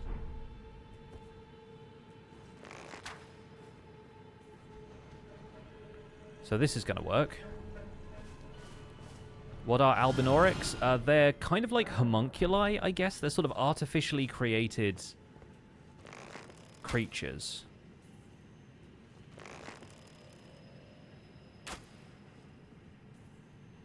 Oh, this is the problem as well, is that I have terrible aim with a bow. Which we'll have to change for the third playthrough because we need the Albinoric bow. I also don't have the Golden Scarab talismans, so that might be a shout to go and get. Because that will get us more runes from this, but...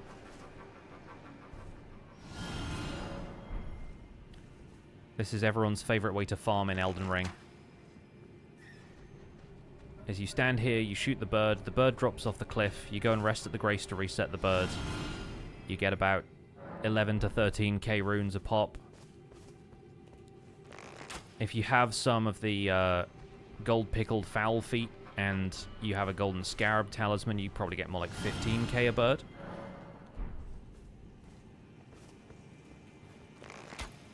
And within mere seconds, we have enough runes to level up at least twice.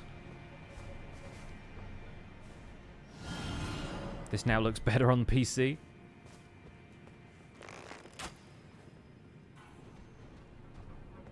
Once you get into a rhythm with it, this is surprisingly fun and relaxing. What is this game about? So this is a game in which the story is kind of weird and obscure and is told in very cryptic ways. So asking what it's about is a weird question to answer. But effectively, you are part of a group of people called Tarnished. There's a prophecy that one day a Tarnished will become the Elden Lord, basically like the ruler of everything, and restore the Golden Order, which was broken when the person who is currently in charge of the Elden Ring decided to break it. And that's basically led to pestilence and people not dying. The Elden Ring is this sort of abstract concept that governs fundamental things about reality, like life and death. And basically the natural order of things has been broken. The Elden Ring itself as an object was split up into shards, which various people who were vying for power at the time have claimed. And each of them sort of has a claim to be the god of this new world and create their own rule, their own order. But then you basically go around fighting all of those people until you have claimed enough shards of the Elden Ring to approach the throne, fight a few more bosses, and become Elden Lord at the end. But that's a very, like, both abstract and kind of reductive way of explaining it, because it's a whole journey in itself. Like, it's much more about you sort of exploring this land and finding the people and what's wrong with them and having lots of, like, little side quests and adventures. It's sort of more like a Dungeons and Dragons campaign where you don't really know what the overarching plot is, you're just dealing with what's in front of you constantly. Until, like, more of the plot is revealed to you and you can choose how much you really want to engage with that, or if you just want to, like, run around beating stuff up, which is the main way you interact with stuff in this game. But yes, right now we're farming runes, which just means shooting this bird over and over again and occasionally missing. There we go. You can also see all the bloodstains around here from people who've, like, rolled off the cliff by mistake or whatever. I've definitely backstepped off this cliff more than once. Will I get the DLC? I've already pre-purchased it, so yes. I will probably...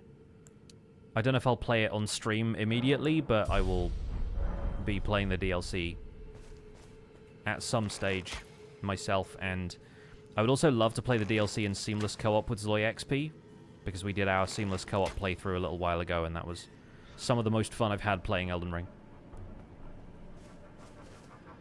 How long does it usually take to finish the game? So, the game can be completed in a very short amount of time if you know what you're doing.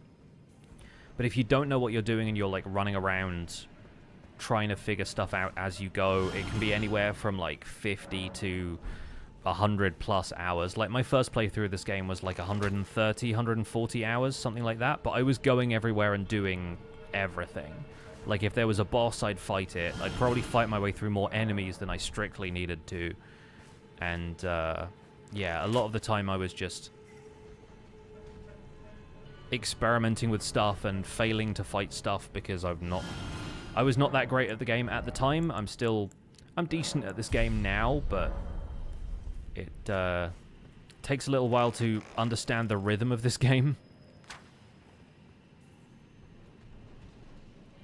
Want to make a D&D campaign with this style of interconnected map? Honestly, if you want a tabletop RPG with something closer to the tone of Dark Souls, I highly recommend Morkborg, or Merkbury, as it's more properly pronounced, which is... I actually have the book here, weirdly. This is a black metal RPG, as it describes itself. Rules light, heavy everything else. And the world in Merkborg is, or however you want to pronounce it, I just call it Morkborg because it sounds cool. It's really, really neat. It's very Dark Souls. It's kind of darkly gothic, and the world is crumbling and falling apart, and you roll dice to see whether or not, like, one of the great miseries that will befall the world happens at the start of each gameplay session and things like that, you know? There's, like, a lot of really kind of goofy, almost tongue-in-cheek horror elements to it. In the same way that a lot of horror movies are also kind of comedy movies. Part of me was expecting to see Pixie in the announcements for new members of Truly Bedrock. Nah, I'm not really... Outside of finishing up stuff on Minecraft SOS, I'm not really looking for, like, multiplayer projects right now. I need to get back into... Hello? Are you gonna... I need to get back into doing survival guide stuff, really. That's my main focus right now. Finally, okay, gosh. Hit the guy. I have 10 regular arrows left, so that's about as much as I can farm without going and buying some more arrows. Or crafting them, I suppose. But I don't really have many materials for that because I haven't been prioritizing it, so... I will have to get very familiar with crafting arrows later when I do a bow playthrough.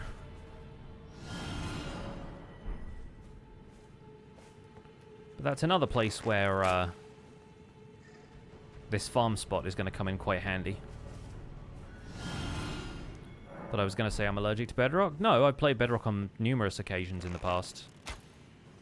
I don't think I'm very good at it. I don't really know the mechanics of Bedrock as well as I do Java, which is why I've not done a more comprehensive Bedrock series before. But I've done, you know, the Minecraft RTX playthroughs were all in Bedrock Edition. Those were all really fun.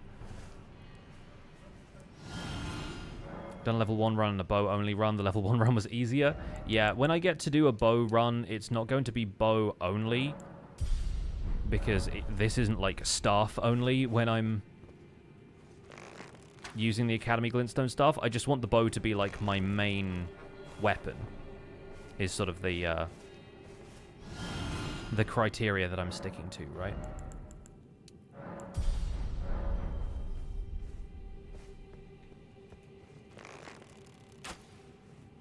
No, come back. That half of the tree seems to have a different hitbox. Or a slightly more sensitive hitbox, a larger hitbox. So occasionally you'll try and fire through that half of the tree and it's harder to hit the bird than it is through the middle. Which one am I on? The first one. We are currently playing through with the Academy Glintstone Staff, but that is because this is the first week I've actually started this challenge. Okay, so we have 48 intelligence, we've upped our vigor and mind a little bit. We're looking a little bit more hench these days. my FP has finally caught up to my stamina.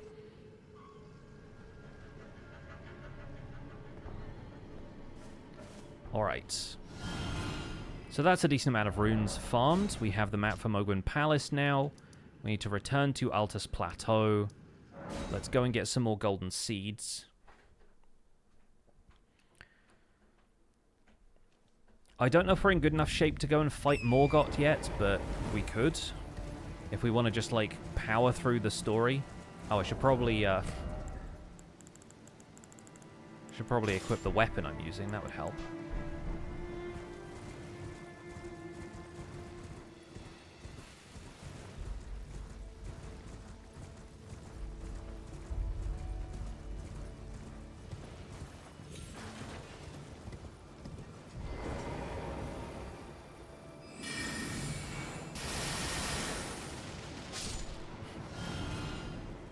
That guy tried to blow his horn and was promptly silenced.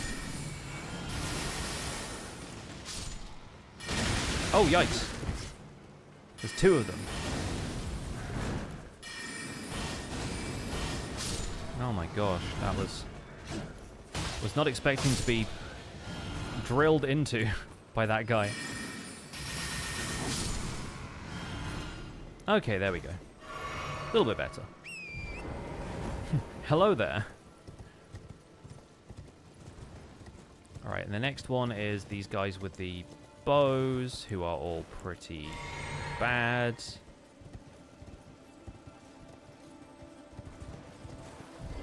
Well, if they're not shooting me yet, I can at least get a few star showers in on this guy. Oh, they are shooting me. Okay, fair enough.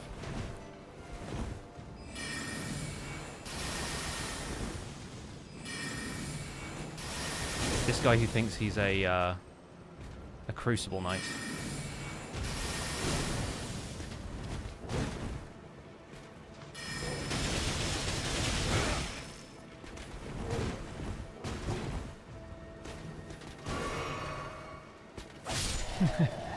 Get your ankles. Okay, behind this pillar so that they don't shoot me.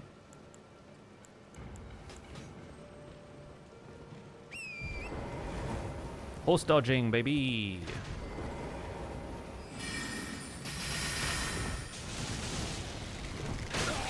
Ow.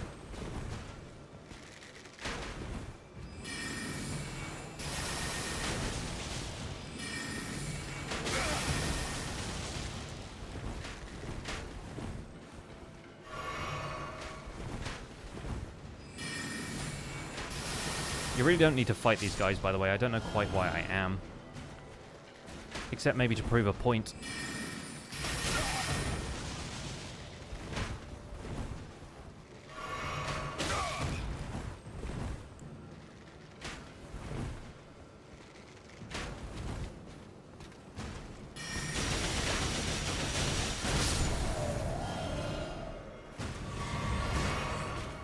And occasionally to get my flasks back.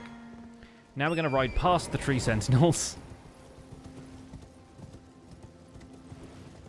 Yeah, those bows are ridiculous. It's like floor-standing longbow. Absurd behavior. Diddle-a-diddle-a-da, diddle-a-diddle-a-da. There it is.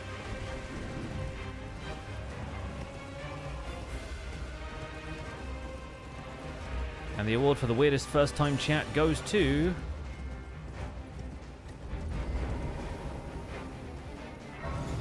somebody who at themselves.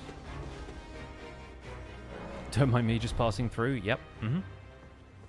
Just passing through to get these golden seeds.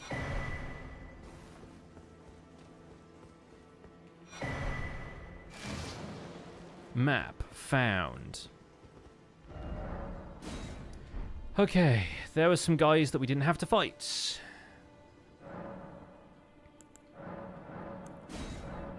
Now time for somebody we do. 6 and 5. I think we'll stick with that for now.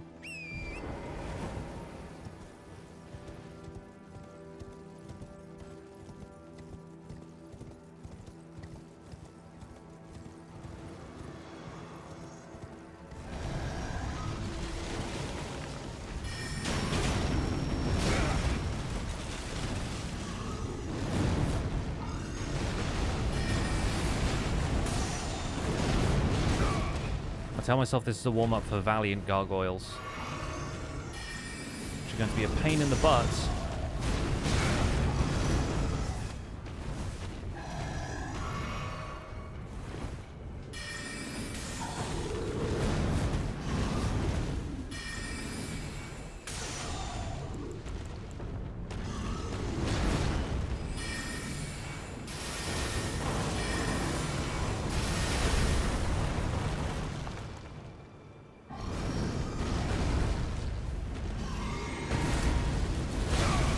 Ow.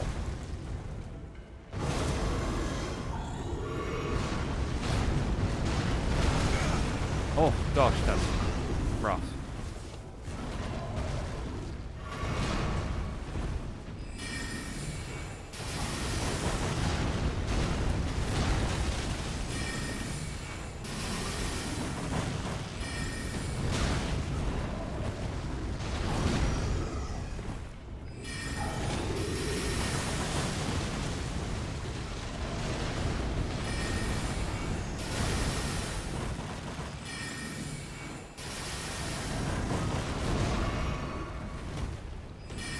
I have the high ground, it's over.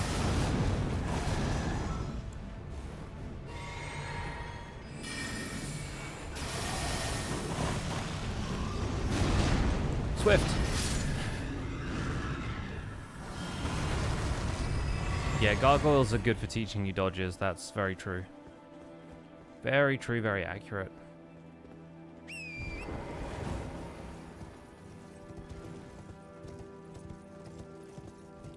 Question is, do we want to go and fight Storbrand Morgott up here?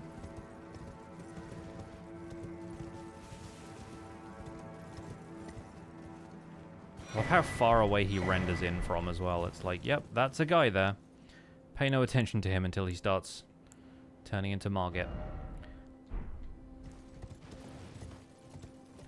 It occurs to me that to get into Leyndell, we also have to deal with... what's his face? I see it. Smoke.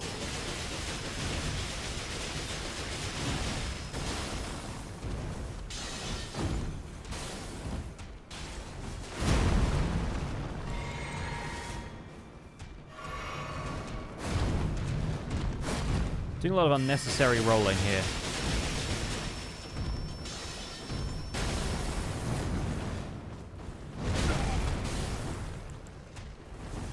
It's a bad habit.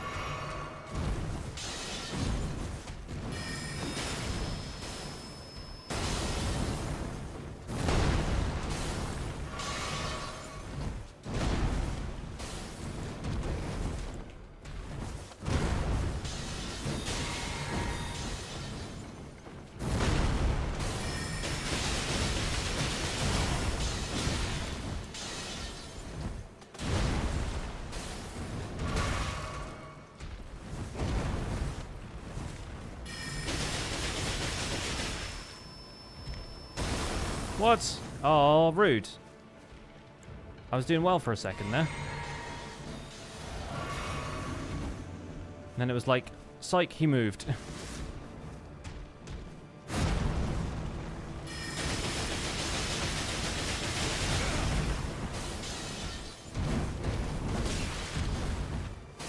Swift.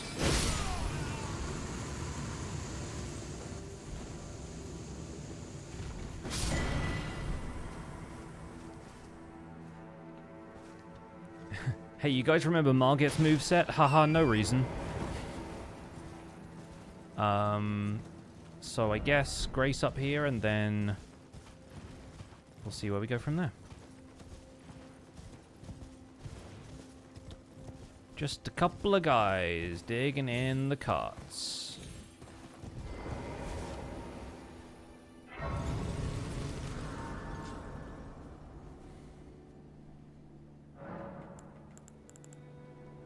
Talk to Melina, she's like, hey, what the heck was that? Spoken echoes of shall I share them with you? Wait, this isn't a church? In Marika's hear me, make of thy but should he amounting?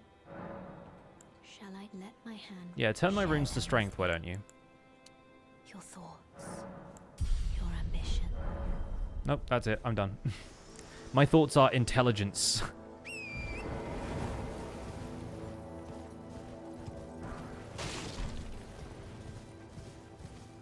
Maybe this is a church if these people worship battle. That guy had 8 mushrooms on him. The riches.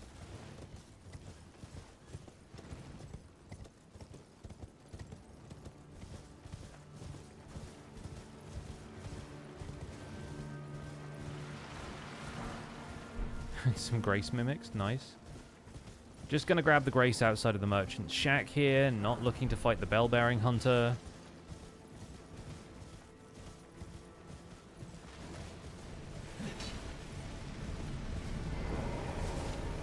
I cannot imagine how annoying it would be to fight the bell-bearing hunter as an astrologer.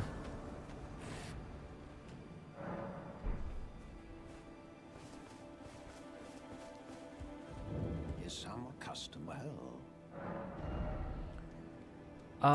I guess I'll buy this.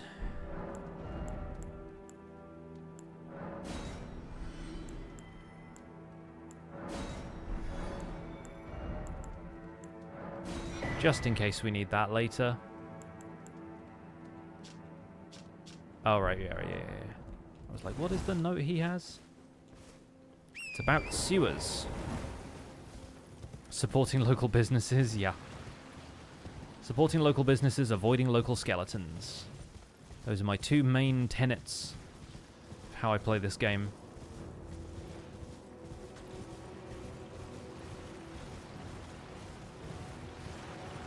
I wonder what the notion is behind having holes through all of the graves. Because obviously the one in Castle Morn has that as well. Like when you fight Leonine Misbegotten, there's just this massive gravestone with a hole in it behind the arena, and I was always like, why? But I have a feeling I sort of... I can come up with a couple of cool excuses. Other guy's like, oh, was there someone there? Yeah, this isn't going to go well for me.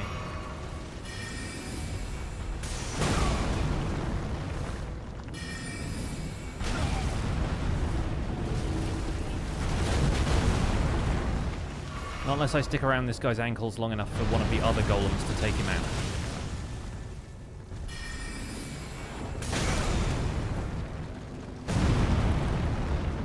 Which I think is what you're meant to do with a lot of the ones that have the ankle braces on. But personally, I cannot be bothered, so I will leave now. I'm going to go NG plus or just do new saves. New saves is the idea, which is ridiculous when it comes to some of the weapons we will have to get.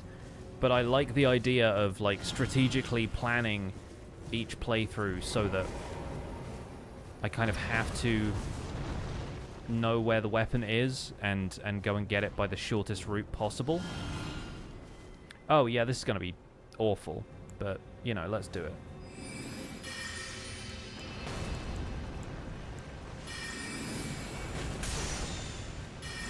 It's not going to reach.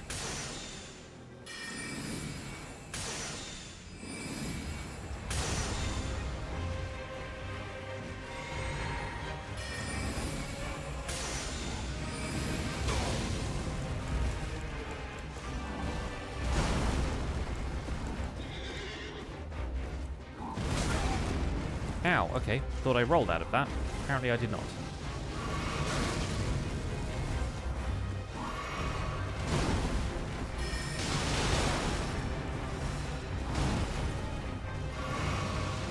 Okay, so this one isn't going to be the... This isn't the run.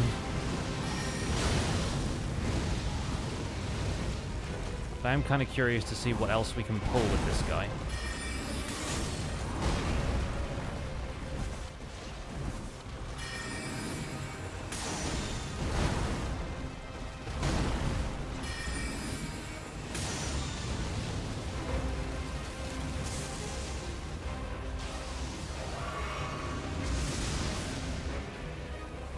It's a cheap trick.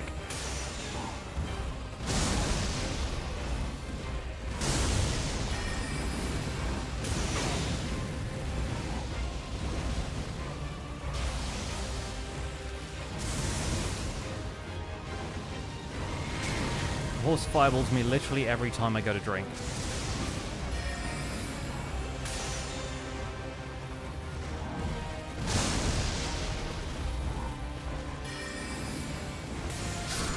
Yep. Didn't think so. 1 HP in a dream? Yeah. The dream is show up to this with more than 3 health flasks. So let's make that dream a reality. Not a fan of drinking, no.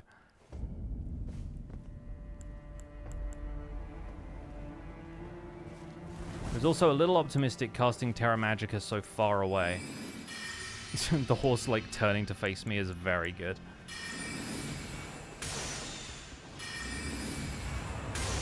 $900 damage per hit is not bad, though.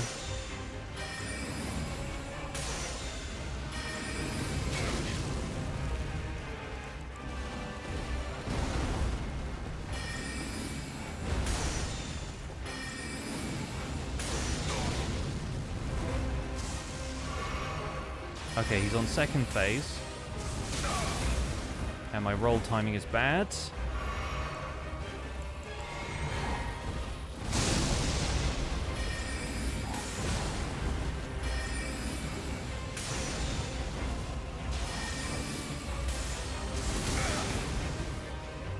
Poor. That one's the easiest one to dodge, I feel like. The fireball is the hardest somehow.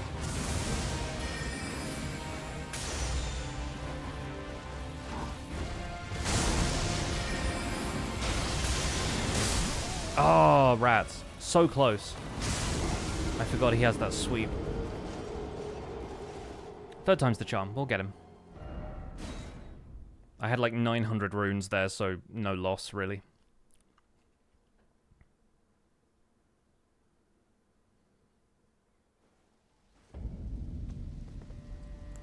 So we'll do the same thing. We'll start with Terra Magica. Bizarre though it is. And then Glintstone Comet Shard him from about here.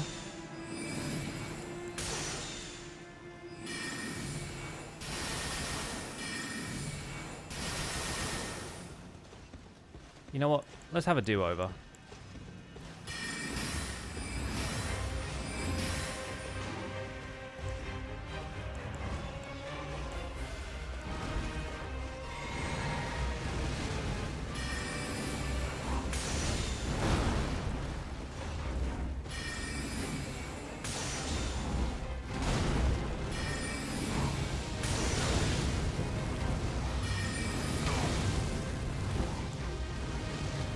Enough with the horse fireballs. I summoned instead of healing. I need to take the fanged imp ashes off my carousel and just put them on like the pouch or something, because third time's the charm, right? Problem is I'm an astrologer, not a charmer. Could tell this guy's horoscope. We need to put this here, and then on the pouch, maybe going off to the right, we put the imp ashes. I haven't upgraded them at all either, so it's actually quite funny.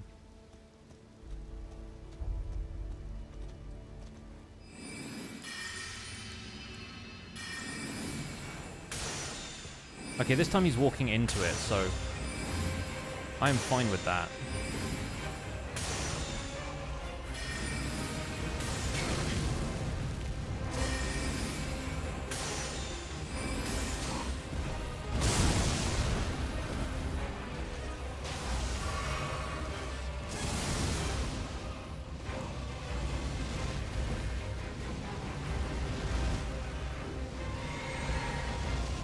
Alright, not bad so far.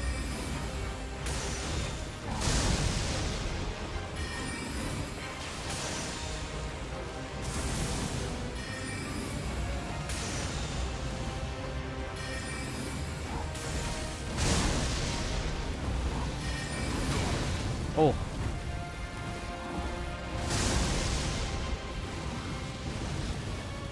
Before that, we were almost flawless.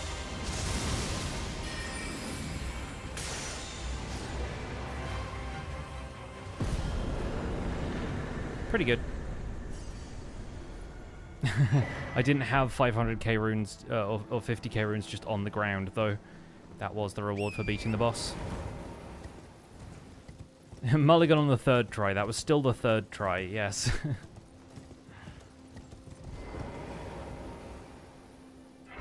Yeah, not bad, not bad. Alright. With that guy down, and one more point into intelligence, taking us to 50. We're gonna get a little bit of progress made in Leyndell. I don't know if we'll fight Morgott today, because that does trigger, like, a few other things to happen.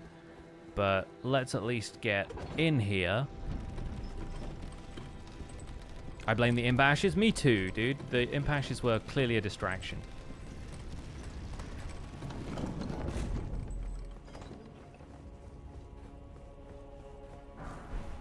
Thanks for the magic grease, buddy. Got magic grease coming out of my pores at this point. I'm that magic. Also, shout out to this view. This is one of the 2 or 3 moments where the game reveals something to you just by directing your, like, point of view. And you're like, oh, wow, this gold tree that we've been getting towards this entire time literally has a giant door in it. And that's where the capital is. And this is where Melania will leave us. Not Melania, Melina will leave us for a minute. Never gets old. Sure doesn't. My utmost thanks for bringing me to the base of the Erd Tree. Here, I can govern my own movement, and thus, I shall depart. Farewell. I shall leave Torrent. I wish you luck. You have fought long and hard. I have no doubt you will become Elden Lord. May you take the throne. I like that line. The rest of the dialogue I will skip, but may you take the throne is such a fun sentiment. To make adjustment. Master, the Erd Tree. I was so dazzled. The Erd Tree is waiting for you, Master. I know it. All right. Yep, we are going so soon. We have work to do. Also, shout out to Giant Dragon. Okay, let's mosey here.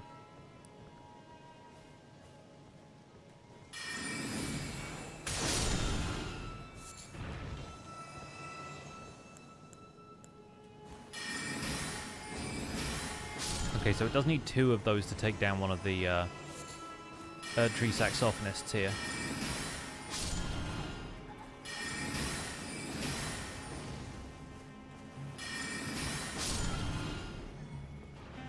Just over here playing a concert A.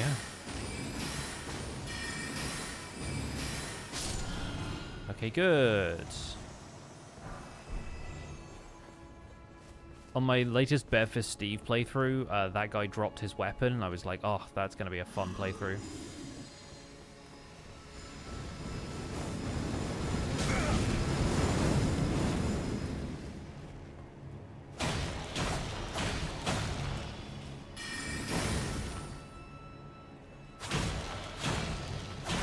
These guys don't really do a whole lot after you get behind them, so let's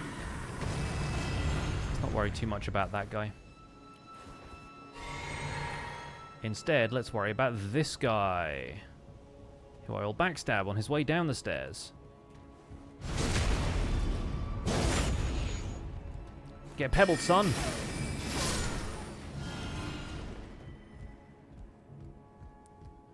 Okay.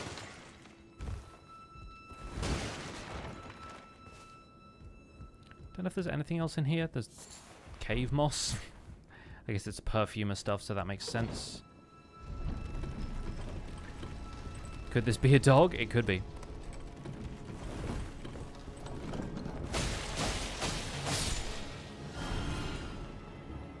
Now the main question here is which route do we take? Because there are definitely some rooms down here that I do not like.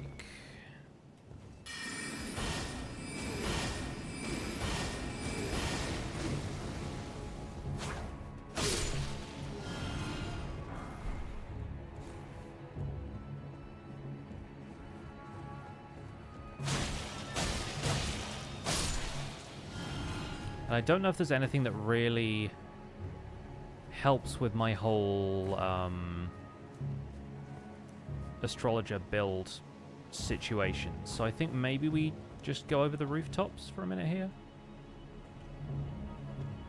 I know there's a couple of gargoyles on the rooftops, so I should be aware of those, but yeah, maybe we roll down here.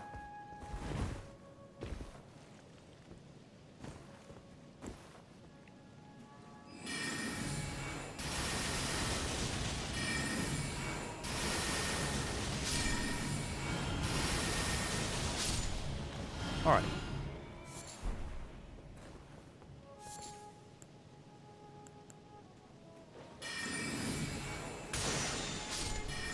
Okay, cool. We did it.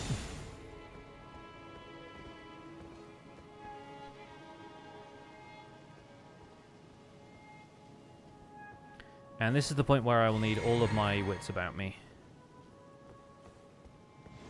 Because this guy is about to show up.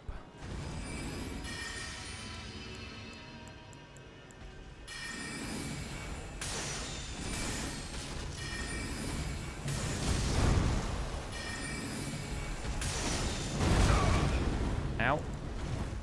He's about to show up and bust me out of my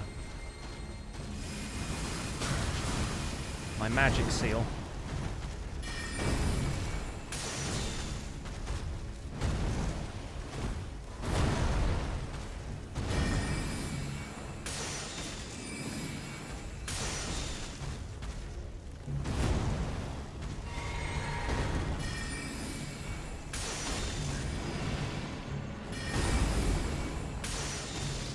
Okay, this wasn't too bad. Pretty good. So that's a bunch of runes.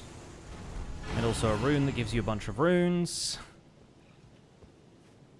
And a grace round here. Free heroes rune, yeah. Free lord's rune.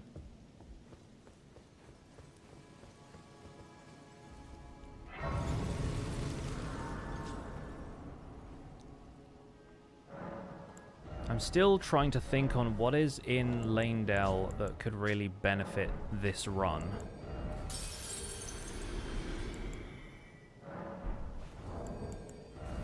There's plenty of different weapons that I don't think I will use at this stage.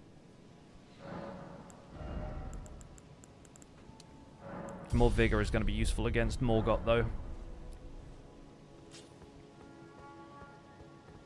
You know what? I think we go for it. I think we throw caution to the wind. We're not really going to be cut out of, like, Selen's quest to get the sorceries there, or, like, Azir and Lusat and them if we go and fight Morgott now.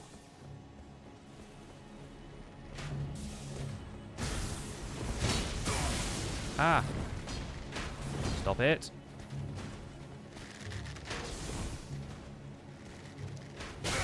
Oh god. Oh god. These guys are actually the worst. Stop electrocuting me.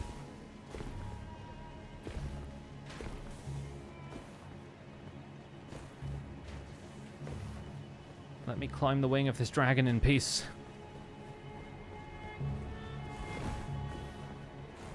Thank you. You have the best eyesight of any NPC in the game, right? First time it took so long to figure out you climb the dragon. I know, it just doesn't look like something that you should be able to do. And then it's like, you know what? Yeah, you actually go there. And then you stab this man.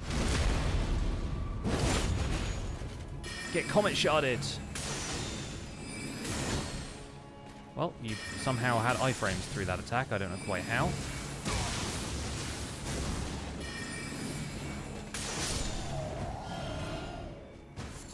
Thanks for the gravel stone, I guess. That's actually a pretty important ingredient for, like, the grease that allows you to do more damage to dragons. And as we all know, grease is the word.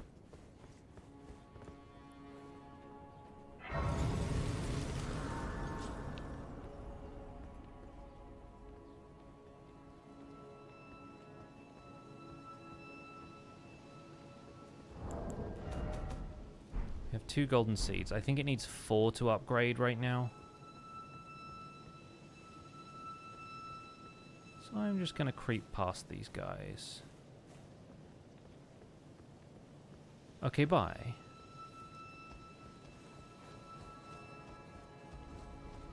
We haven't even started the whole quest line with Corrin and Goldmask and stuff, so I'm like...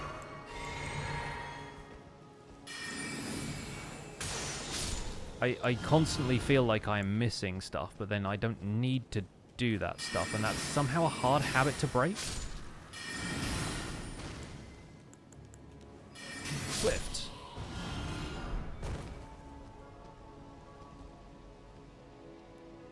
I think at this point we just run for the Godfrey fight. I think we just get in here and start hacking at this lad. This big golden lad.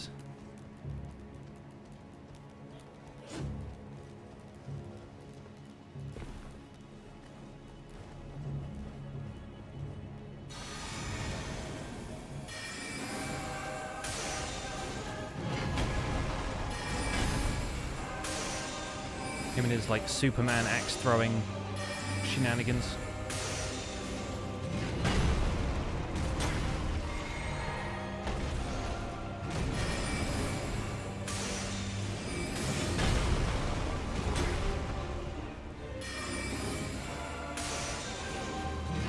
I've never seen him do this move more than a couple of times in a row. I think mostly because I fight him melee a lot of the time.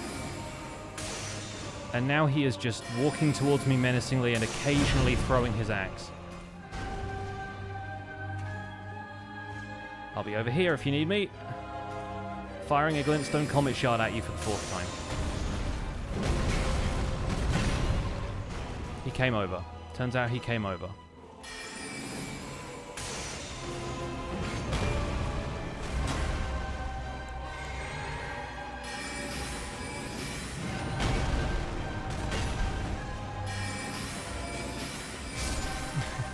And then we pebbled him to death. Congrats, we did it. He's just standing there, menacingly. Alright, well that was easier than I expected. The actual Godric fight, the Godfrey fight will not go down that way. But at least we get 2 more points for Vigor. We're almost at 40, which is a good place to be. I guess if anything we could hit 40 if we do this.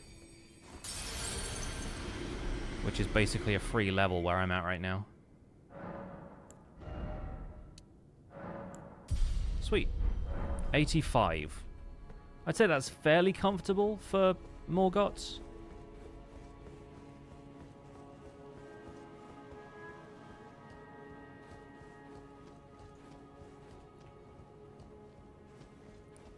Something Golden Order Principia. Don't really care about that.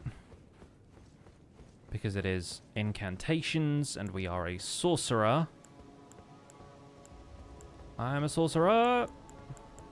This fight is probably going to be even more annoying than Morgott.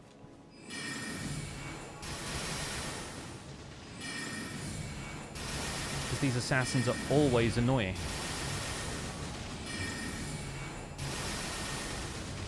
Then again,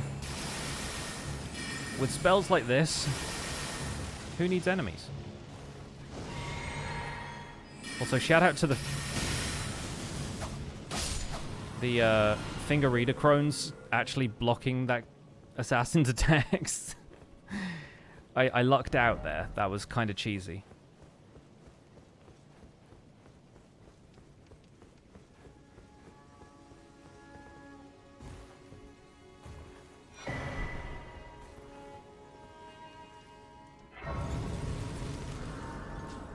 He has no enemies. Not anymore. Okay, so, question. Do I now have...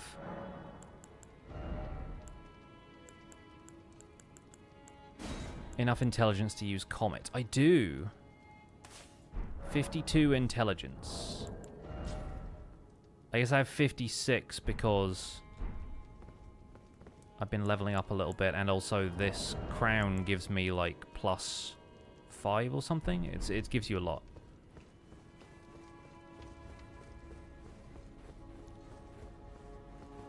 So maybe we can try Comet out for the first time on Morgott. For the sake of this fight being slightly easier, I might also summon Melina. You don't often get to see her fight.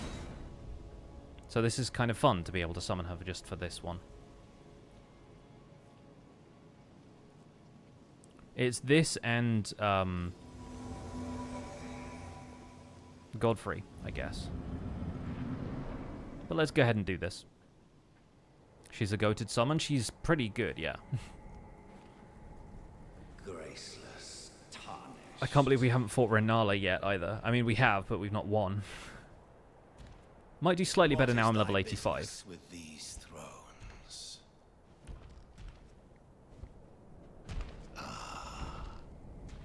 Godric the Golden. Her mini Erdtree heal is cute, yeah. The twin prodigies, Mikola and Malenia. Looking forward to actually seeing what Mikola's deal is. General Radahn. General Radahn, the biggest chair. Marika. The second biggest chair. And then the small chair. Princess Rani. Willful traitors. All. Mm-hmm. Also like the fact that those are in order. Thy kind. Godfrey's children, and then Radagon and Renala's children. Like on the right and then on the left. Pillagers, emboldened by the flame of ambition. I'm pretty sure, right? Like, I'm not sure what Mikola and Malenia's deal is, but I think they're Godfrey's children. Felled by King. We shall wonder what Rykard looked like before he fused with the massive snake. There's a portrait of him in Volcano Manor, behind Tanith. He looks kind of like Radagon, or Radahn, like a little bit. Okay, of course, yep.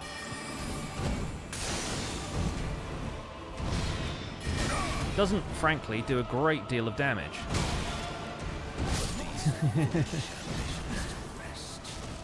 Yeah, I think, honestly, Star Shower is going to do better against a guy who moves this much. The M-Twins are children of Radagon and... Oh, Radagon and Marika, of course, yeah, because that's a thing. It's a game about self-love, this.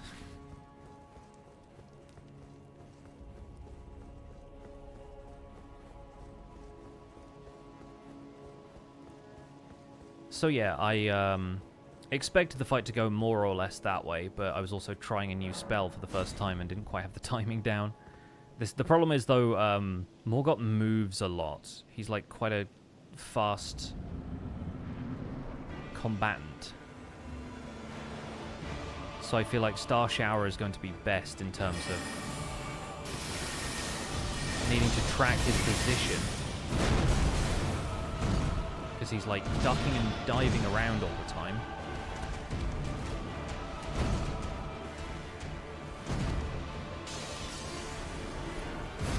Oh, I can never time that as well. It's such a delayed attack.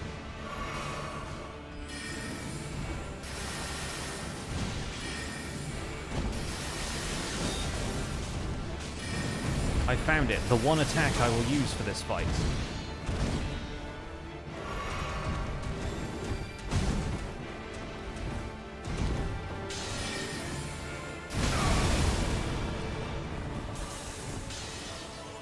Though I guess I always have the option of using Rock Blaster because that was working well against the Morgott clone that we fought outside.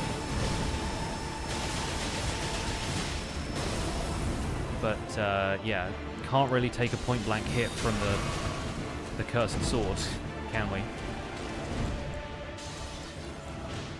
Oh, yikes. He's taking Mel to the cleaners over here.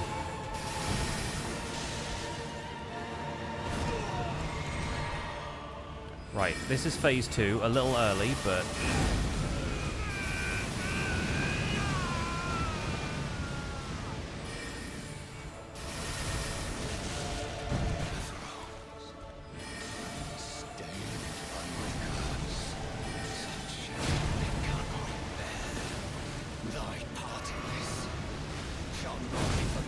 Oh, yikes, he got me. Skewered.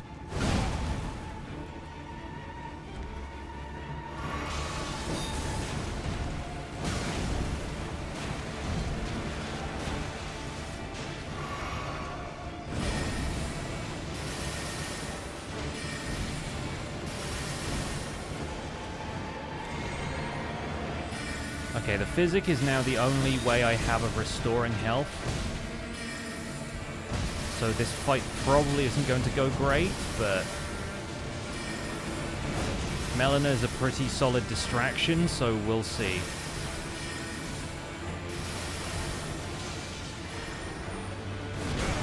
Mistime that again. He's come to finish me off.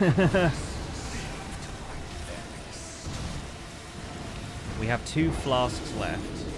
I think in terms of mana usage, we could probably cut 1 cerulean flask for a health flask.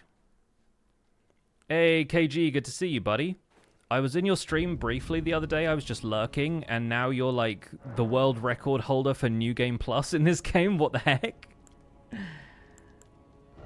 Long time no speak, man. Hope you're well.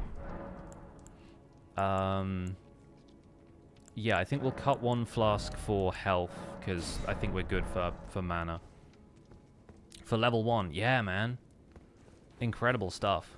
And you were doing, like, hitless runs in New Game Plus 170 or something, which is absolutely wild to see. Yeah, so I'm doing something arguably more foolish, which is try and beat this game with every weapon in alphabetical order, starting with the Academy Glintstone Staff, which is what we're doing right now. So this is my first proper astrologer playthrough. We're sticking to glintstone sorcery, and I'm not sure how much time we have on this playthrough so far. It'll probably tell me if I go to like quit the game. Yeah, like 11 hours. So we've done like 4 streams of this now, and I'm probably gonna be wrapping up after we fight Morgott, presuming we beat him.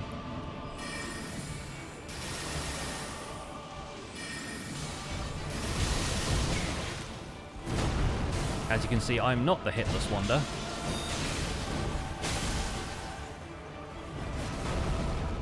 But I'm mostly just preoccupied with getting my runes back. Not that we really need them. That's about as many runes as we get from a bird in Mohgwyn Palace, but still.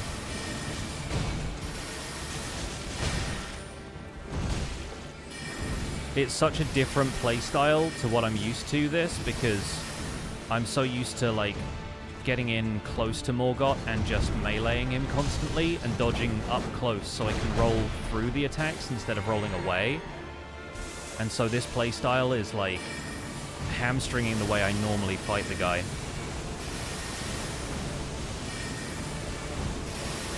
Which is why I'm fine using summons as a distraction. But yeah, he's moved in on me at that point. Am I going to New Game Plus for the other weapons? No, I'm going to start a fresh character each time, which is hilarious considering the second weapon in the list is the Albinoric. Not the Albinoric, the Alabaster Lord's Sword, which you get from the Lake of Rot. So I have to get through the game, like, as far as the Lake of Rot, which means most of Rani's quest, using the starter gear, basically, is the way I'm planning on doing it. But I just have to get there and acquire the weapon. Like, I don't have to beat the entire game that way, you know? Very ambitious challenge run. Yeah, I worked out the other day that if I do a playthrough a week, it's going to take me 6 years because there are 300 weapons in the game, and the DLC is probably just about to add more, so Yeah, it's a fool's errand, but it's also a fun way of learning how to play this game in a bunch of different ways that I wouldn't have tried if I wasn't doing a challenge like this. Like, I haven't really had an interest in doing, like, a pure astrologer playthrough until starting this. He's not going to let me heal, is he? Yeah, we'll have 3 more DLCs by then, or Elden Ring 2 will be out, or whatever, right? But I decided that in order to make things slightly easier on myself, I might end up combining a couple of weapons if they have good synergy. Like, when you get to certain weapons, it's like the Carrion Greatsword and the Carrion Glintstone Staff are going to be right next to each other in the list, so maybe I do a playthrough with both of those, and that means I just do the one playthrough instead of 2, right? Mostly, though, I just want to be able to play the game in a bunch of different ways. I feel like it's way more interesting if you get more out of it that way. This is sort of how I play Minecraft, though, right? It's like, learn to use every part of the game. Instead of specializing, you become an encyclopedia.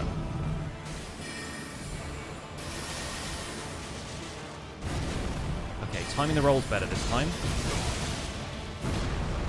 For now, at least. We'll see how we do.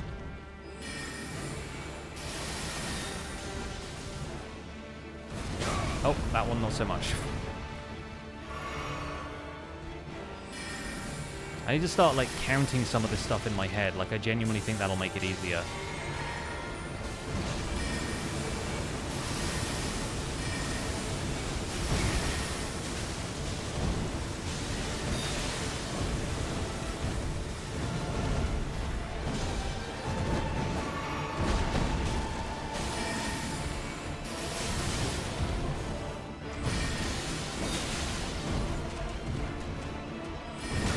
Oh, I didn't realize he was coming for me. It looked like he was running at her.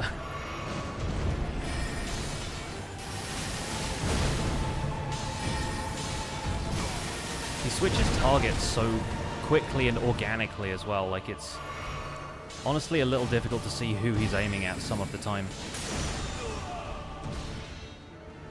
Okay, let's take this opportunity to cast this. And get a comet off right as he wakes up.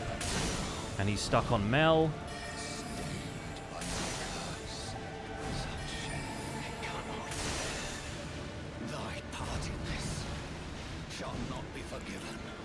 Okay, and now I'm just fumbling my flasks for a second here. But she's doing the melee damage to him, so I'm just back here trying to fling comets. And this should be it. Crushed. Absolutely destroyed, dude. Yeah, that was not nearly as bad as the last couple of runs, but it's because his aggro was on her. That's the whole deal. Alright, let's go have a chat, shall we? Tarnished. Not but a fool. I'll bring him around this side so you guys can see him. Wards off all who deign approach. We are all forsaken. Alright, peace.